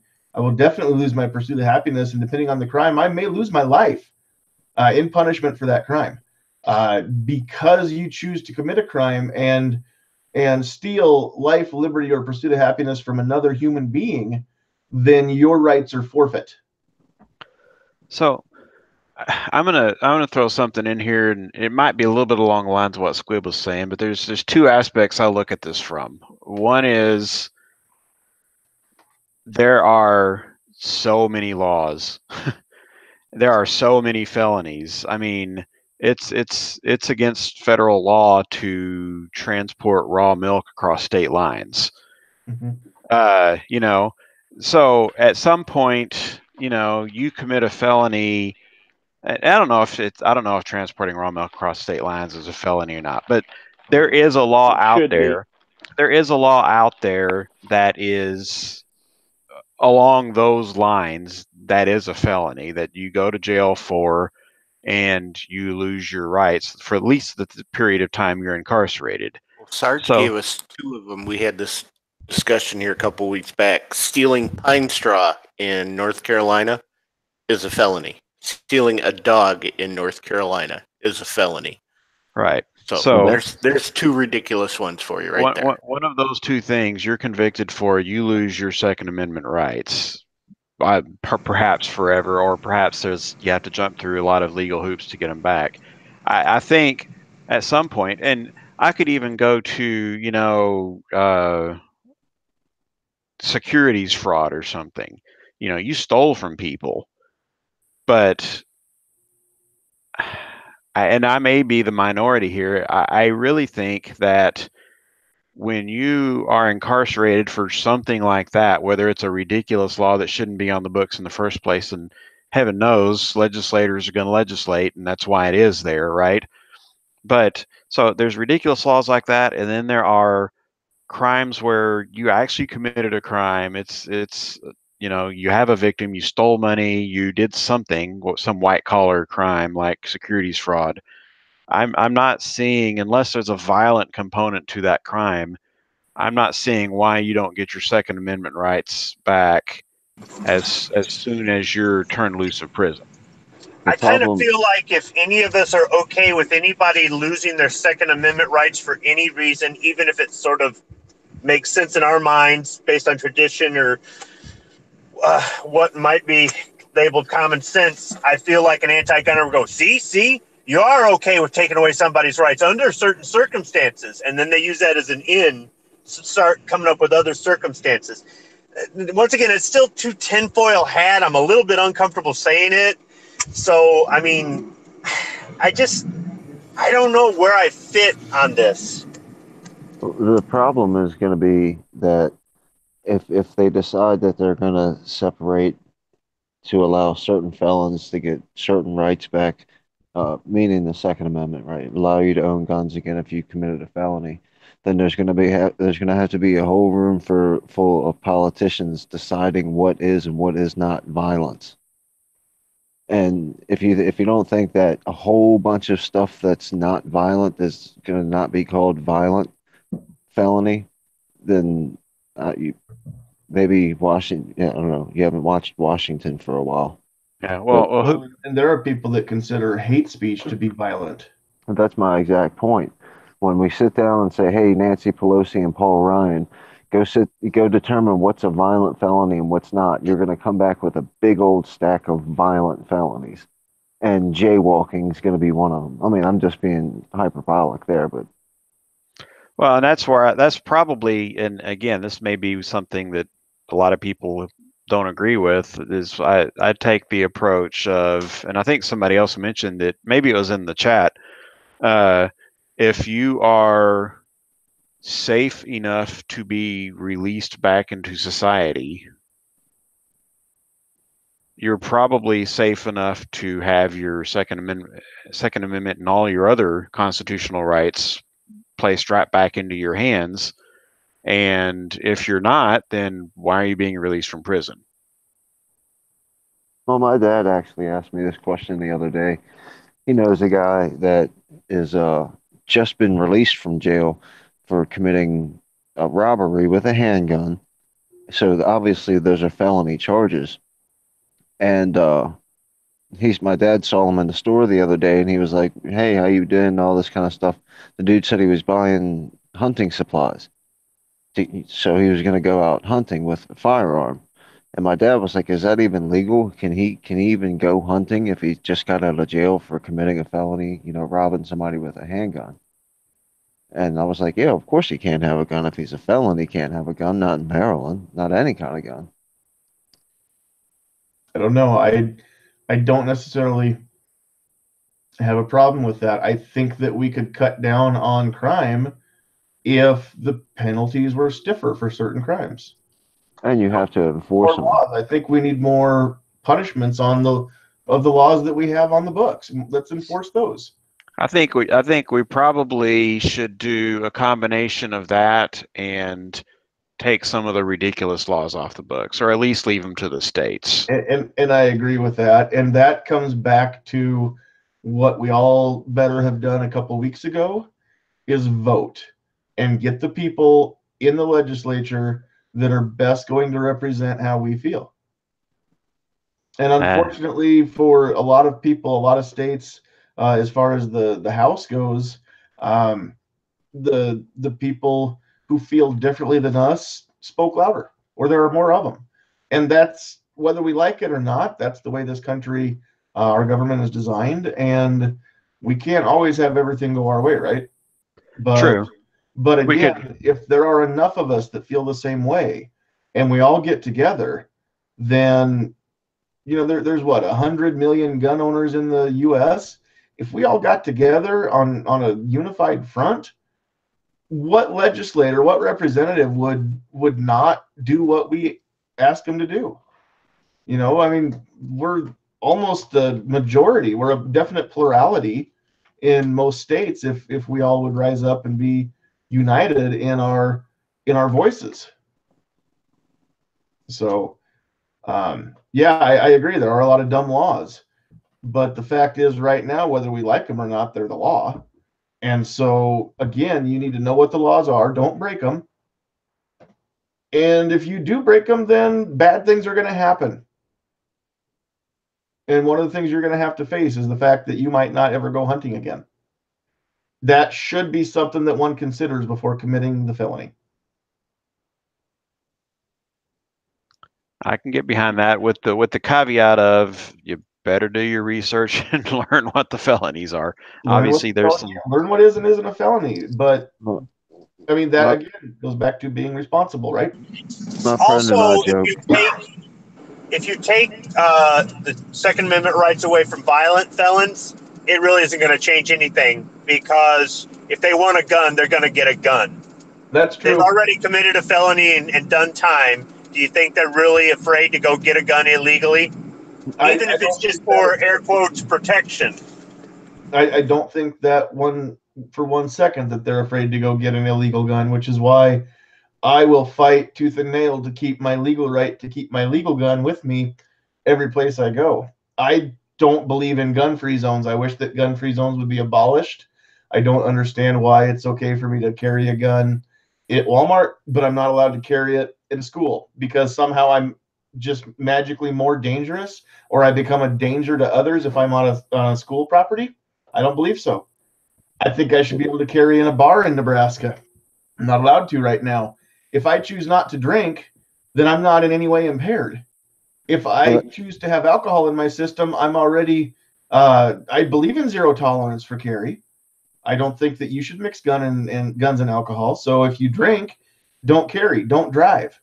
But if you aren't drinking, then why is my gun a liability? I don't think it is. Well, and I that's think the that same if we thing. had non-drinkers carrying guns in nightclubs in Florida and California, I think that we would have had a lot lower death toll. My friend and I talk about it all the time. I don't believe in the assault weapon, but Larry Hogan, my governor, believes in assault weapons.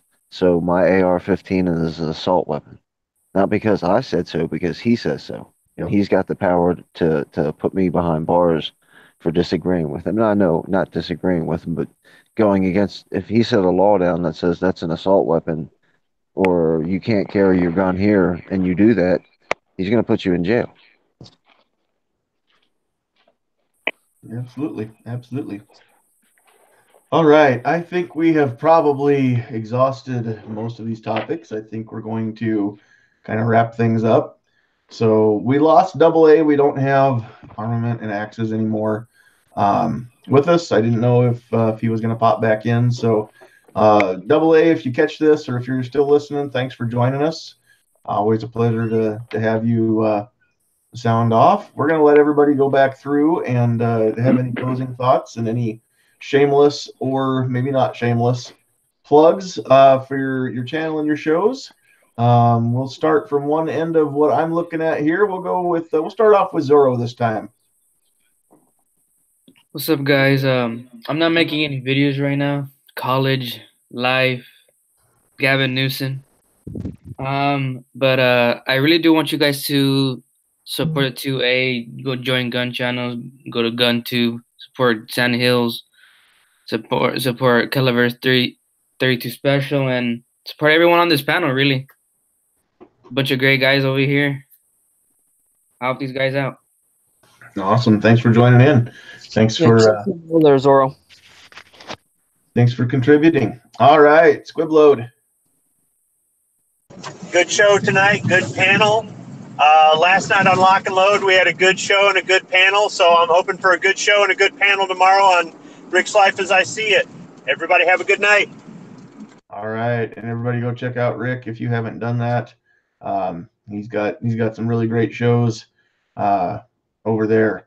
All right, and those of you that like listening to Squib and I get into it sometimes. Sometimes we agree. Sometimes we say the same thing differently, and we find out that we're not actually arguing. We're just agreeing with each other strongly. But Squib and I do that a lot here, and we also do it a lot on Caliber Corner on the Travis P11 channel too, Saturday mornings, 8 o'clock Central. So Squib's always fun to dude, I love riling you up. It's fun. You know what? If I've had a Mountain Dew or way too much coffee right before, I'm ready. I'll drink Mountain Dew to that. All right, Obnoxious One, thanks for being with us. Thank you for the invite, sir. I'd like to tell everybody to subscribe to everybody on the panel here except Midnight Range. And I just uploaded I uploaded my Small Business Saturday video today, and Thursday I will be uploading a mail call from G-Webs and from Owl and Anchor. Awesome. All right. I see everybody's mail calls, and I'm not whining here, but it's going to be a while before I do a mail call video just because right now I'm not. Thanks for being here, Obnoxious One. I appreciated a lot of what you brought to the discussion. Didn't realize where this was going to go. I had some idea where I was hoping it would go, but I didn't know what all was going to happen. And having some people who have actually experienced some of these things really brings a lot of insight to a discussion. So it's good that we had somebody that wasn't on the outside looking in. So thanks for being here. All right, a chance to defend yourself against his comments, Midnight Range TM. No, I wouldn't want to make him feel bad. Yeah, check out Obnoxious's mail call. He's going to be getting a cease and desist letter from G-Web, so that'll be interesting to watch. We've got I haven't got that one yet. Listen, okay, show of hands. How many people want Midnight and Obnoxious to do a show together? Oh, that would be gotta see that. Definitely. Be taking shots at each other. Show of hands. How many people like watching train wrecks? So, hey, if you guys want it, we'll try and get together.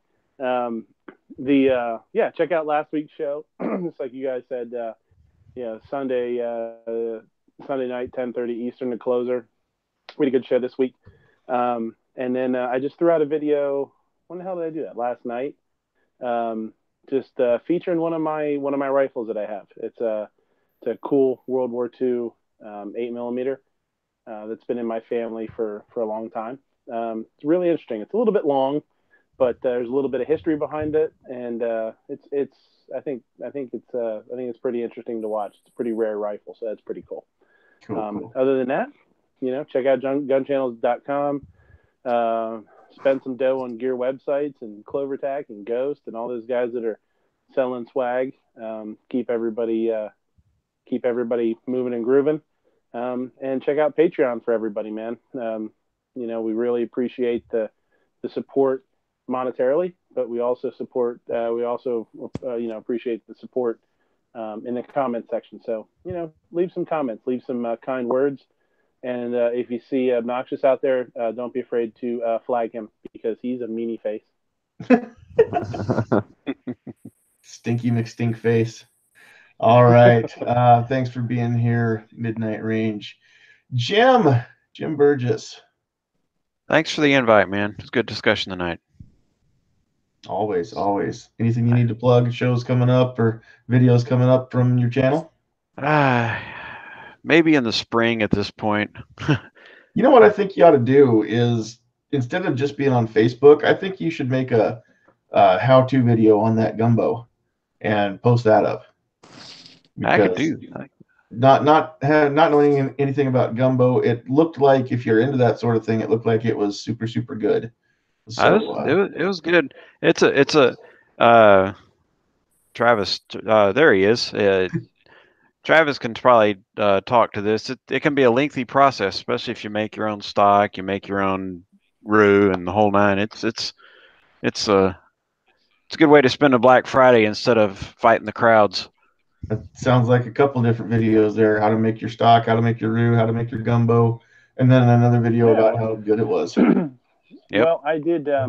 If you're okay, you'd have to search out some stuff through my channel, but I do have a video that shows you how to do a roux. I did an etouffee video, and if you look up my turkey videos, my Thanksgiving videos, I made a stock out of the carcass because I bone out my turkey. So I roasted the bones, roasted the veg, and made a stock out of that, and then reduced it down. So it's actually, those two things are actually two major components of making gumbo. So yep. You might have to do a little digging, but you can find it. You can find a little bit of that in my channel. There you go. There you go. And I'm always here. You know. Now I am kind of getting hungry. You gotta. If you have any questions, you know, I'm always out here. You can throw a question under a comment or a question under a live chat or a video or whatever. And if you have any questions, I can help you out.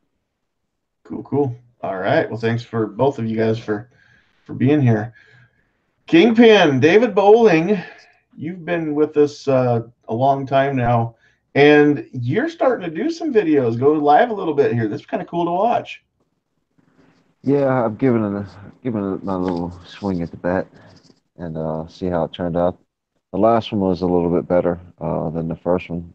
I'm starting to figure out how to set the camera up and what I'm going to talk about and different stuff like that. So hopefully I'll get good at it one day.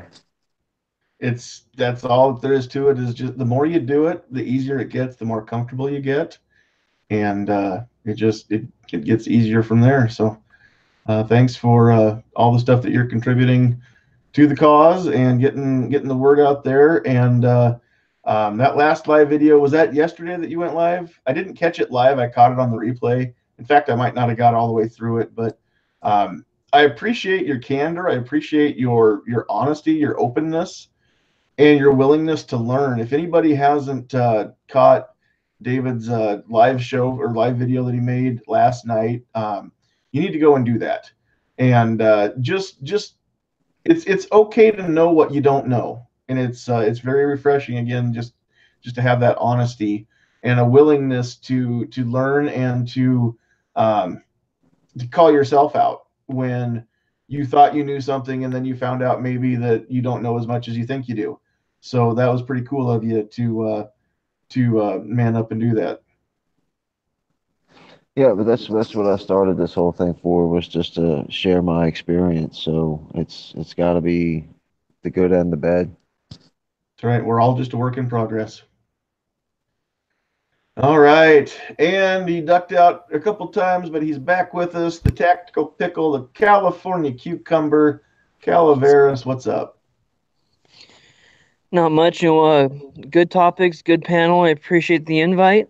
And, I don't have too much going on over here, so I encourage everyone to check out, gunchannels.com, guntube.org, and Gunstreamer. Good place to find everyone here, or at least most people here on the panel. Is one of those three places. And they're much more friendly to our rights, than YouTube is. So appreciate the invite. Thank you. Absolutely. And before you, when you came back on your phone there, I don't know if you knew this, your camera was on for a while. So I was just going to mention that you and Clover ought to get together and have a pipe chat or something.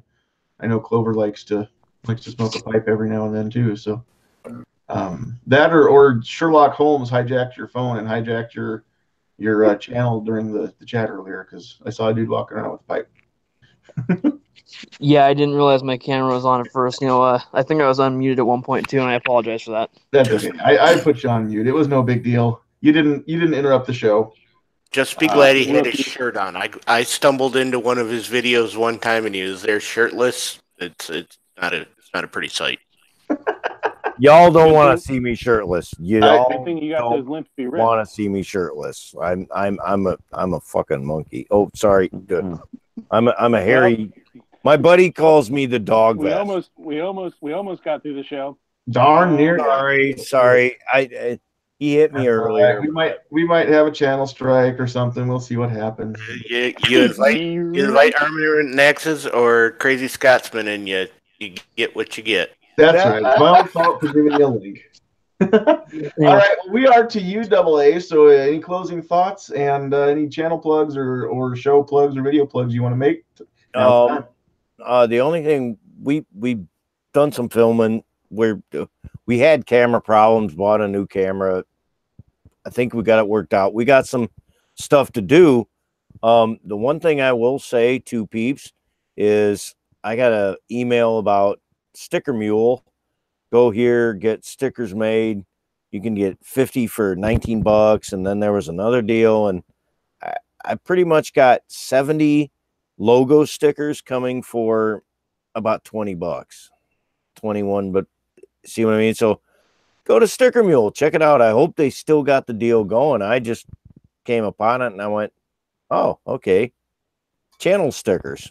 You know what I mean? And it's like, so we have some 3-inch channel stickers coming that I'm probably going to pass out to all my buddies. So y'all probably going to get one, and you're going to get one, and you're going to get one.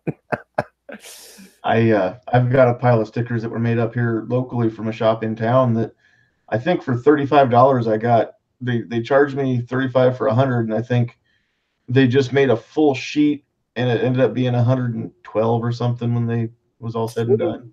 Sweet. Price of 100, but for $35. So, and these aren't 3-inch stickers. These are actually, I don't remember what the size is, but these are pretty good sized stickers here. So, those are like business card size. No, they're bigger. This is a business card. This is one of Gun Channel's business cards. Let me point at the camera. There's a definite difference in size there. Oh yeah.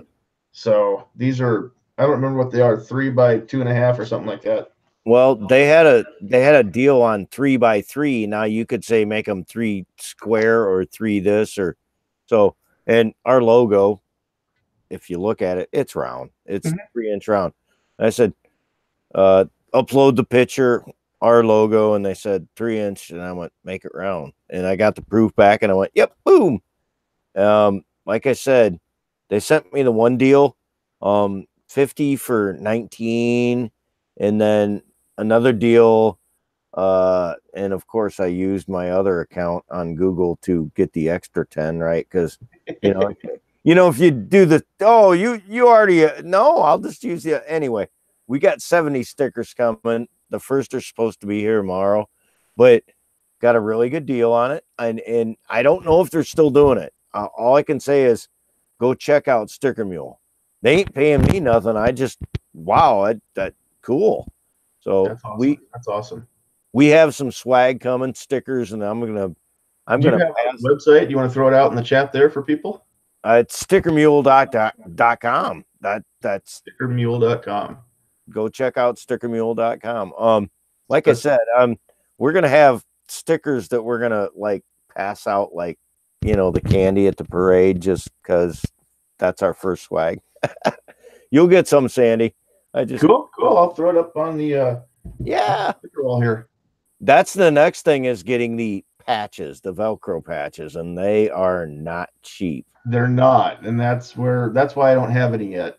I've got a goal on my Patreon page. If I can get up to 100 a month, then everybody who's joined, I will get sticker patches made up for them. Sandhills, can you link your Patreon on the side chat, please? I hope, you know what, I'll do you one better. I'll put it on YouTube. Yeah, honestly, that's the thing with us. It's like, we're just this little channel. We, you try and do what you can, and you look at how much this stuff costs and patches, and I come across the Sticker Mule. They sent me an email, get these stickers, and I'm like, oh, really?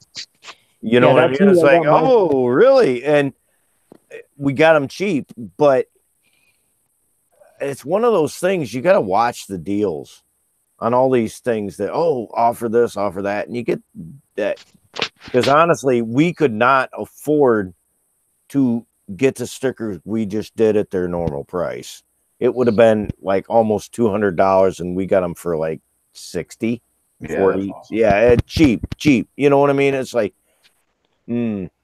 So very cool. Very Yeah, cool. Sticker Mule is where I got my my channel stickers done. I only got 2 inches, but decent quality over there for a decent price. Sweet, sweet. How much they charge you for the 2-inch ones, and how many did you get? I got a roll of I think 250 of them. And I think I paid like $80. That's not that bad. Actually, I was checking out. After I went there and ordered our stickers, I'm checking out what they got in the roll and the little sticker. And I'm like, yeah.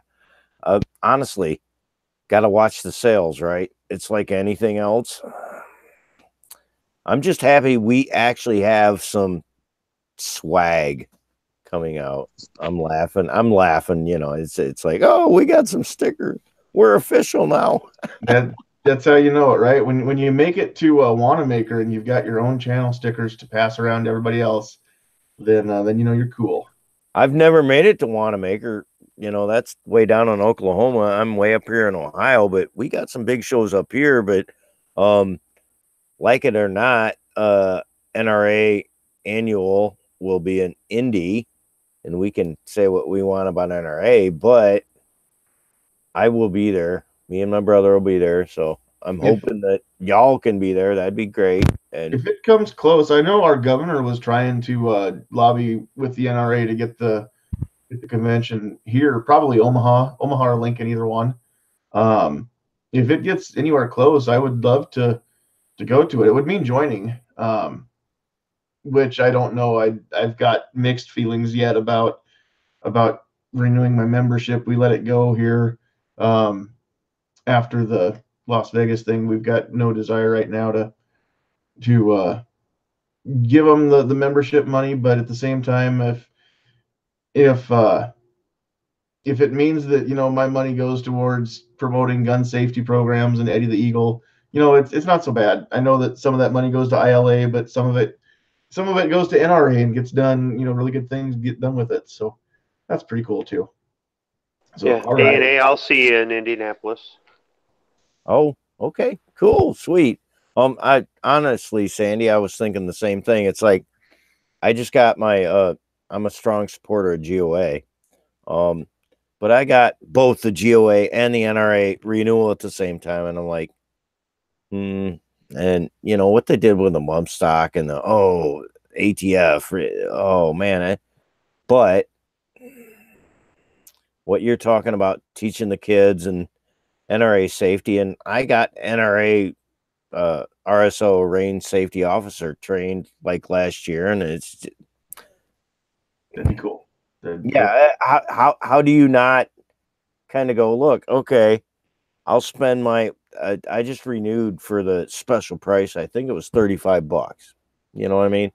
I renewed my GOA at $20 and was like, okay, yeah. Honestly, and just to be able to go to the annual convention and just spread some word and give people things to think about too. If we can just make people think and just plant a seed, we don't have to change minds. But if we can just make people think for themselves, it's a battle won. We don't have to change minds. We have to open minds. Yep. Exactly right. All right. Well, I didn't do this last week, and I said I would remember to do it this week. So I'm going to go back through the chat and thank everybody for joining us. So we've got Silence Do Good in there. Ashley J jumped in there. So excuse me. All of a sudden, my voice is going to go out before I can do this. Thanks for joining us, Ashley, coming in late. We've got Tread. We've got Boob Sweat. We've got Midnight Range in there. We've got Obnoxious One. Travis T. Gizzard Gary was here for a while. Gizzard looked like he wasn't feeling well, so hope you get to feeling better, sir. Double A was in there. Rob D. New York Outcast. Fusano, Freedom for All. Who did I miss here? I know David Bowling was in the chat. Jim was in the chat, was with us here too. I know I'm going to skip people as I roll through here because we had a pretty lively chat going on the side here on the YouTube side. So Slim Cowboy was in there. And I know I saw some other people up here. Sandhills Sweetheart was typing in the chat. Stephen Kaiser out from Western Nebraska was with us. Patriot in the Dark joined us. Musu joined us. Who else am I missing? Kinky Sphincter was in the house. One of my favorite YouTube handles. Right up there with Mr. Taurus. And if I skipped you, I'm sorry that I missed you, but I think that kind of covers just about everybody. That Rich White was in the chat there. I think that's been most everybody. Calaveras was typing quite a bit there too. So thanks everybody for joining us. And again, if you haven't subscribed to the channel, please do so. Once you've subscribed, then you need to click that little bell that says notifications, so you know when we go live or when a video comes out. And also, if you give thumbs up, then you're more likely to keep getting those notifications. If you only ever watch and you never give a thumbs up or a thumbs down, then you get taken out of the algorithm. If you give us a thumbs up, you get the notifications. If you give us a thumbs down, at least leave a comment and let us know why. And again, you can check us out on Patreon, Gunstreamer, HugeTube, guntube.org, gunchannels.com, and also on Facebook under the Sandhills Shooter page as well. So go give us a look and leave us some feedback. And anybody who wants to leave comments on videos, that's great. You can comment on Facebook. You can always email us here too, sandhillsshooter@gmail.com. So thanks everybody for joining us. This has been another 2A Tuesday, and you guys are awesome. We don't have Night Strike to say shall not be infringed. We don't have Travis in here to say adios Felicia. So I'm just going to say good night and God bless. Yeah, we have someone that can say, Travis's part for us. Give him the bird. and give him the bird. That's right. And if Never Enough Ammo wasn't here, he'd say, go do something to yourself. All right. Thanks, everybody, for joining us. Bye.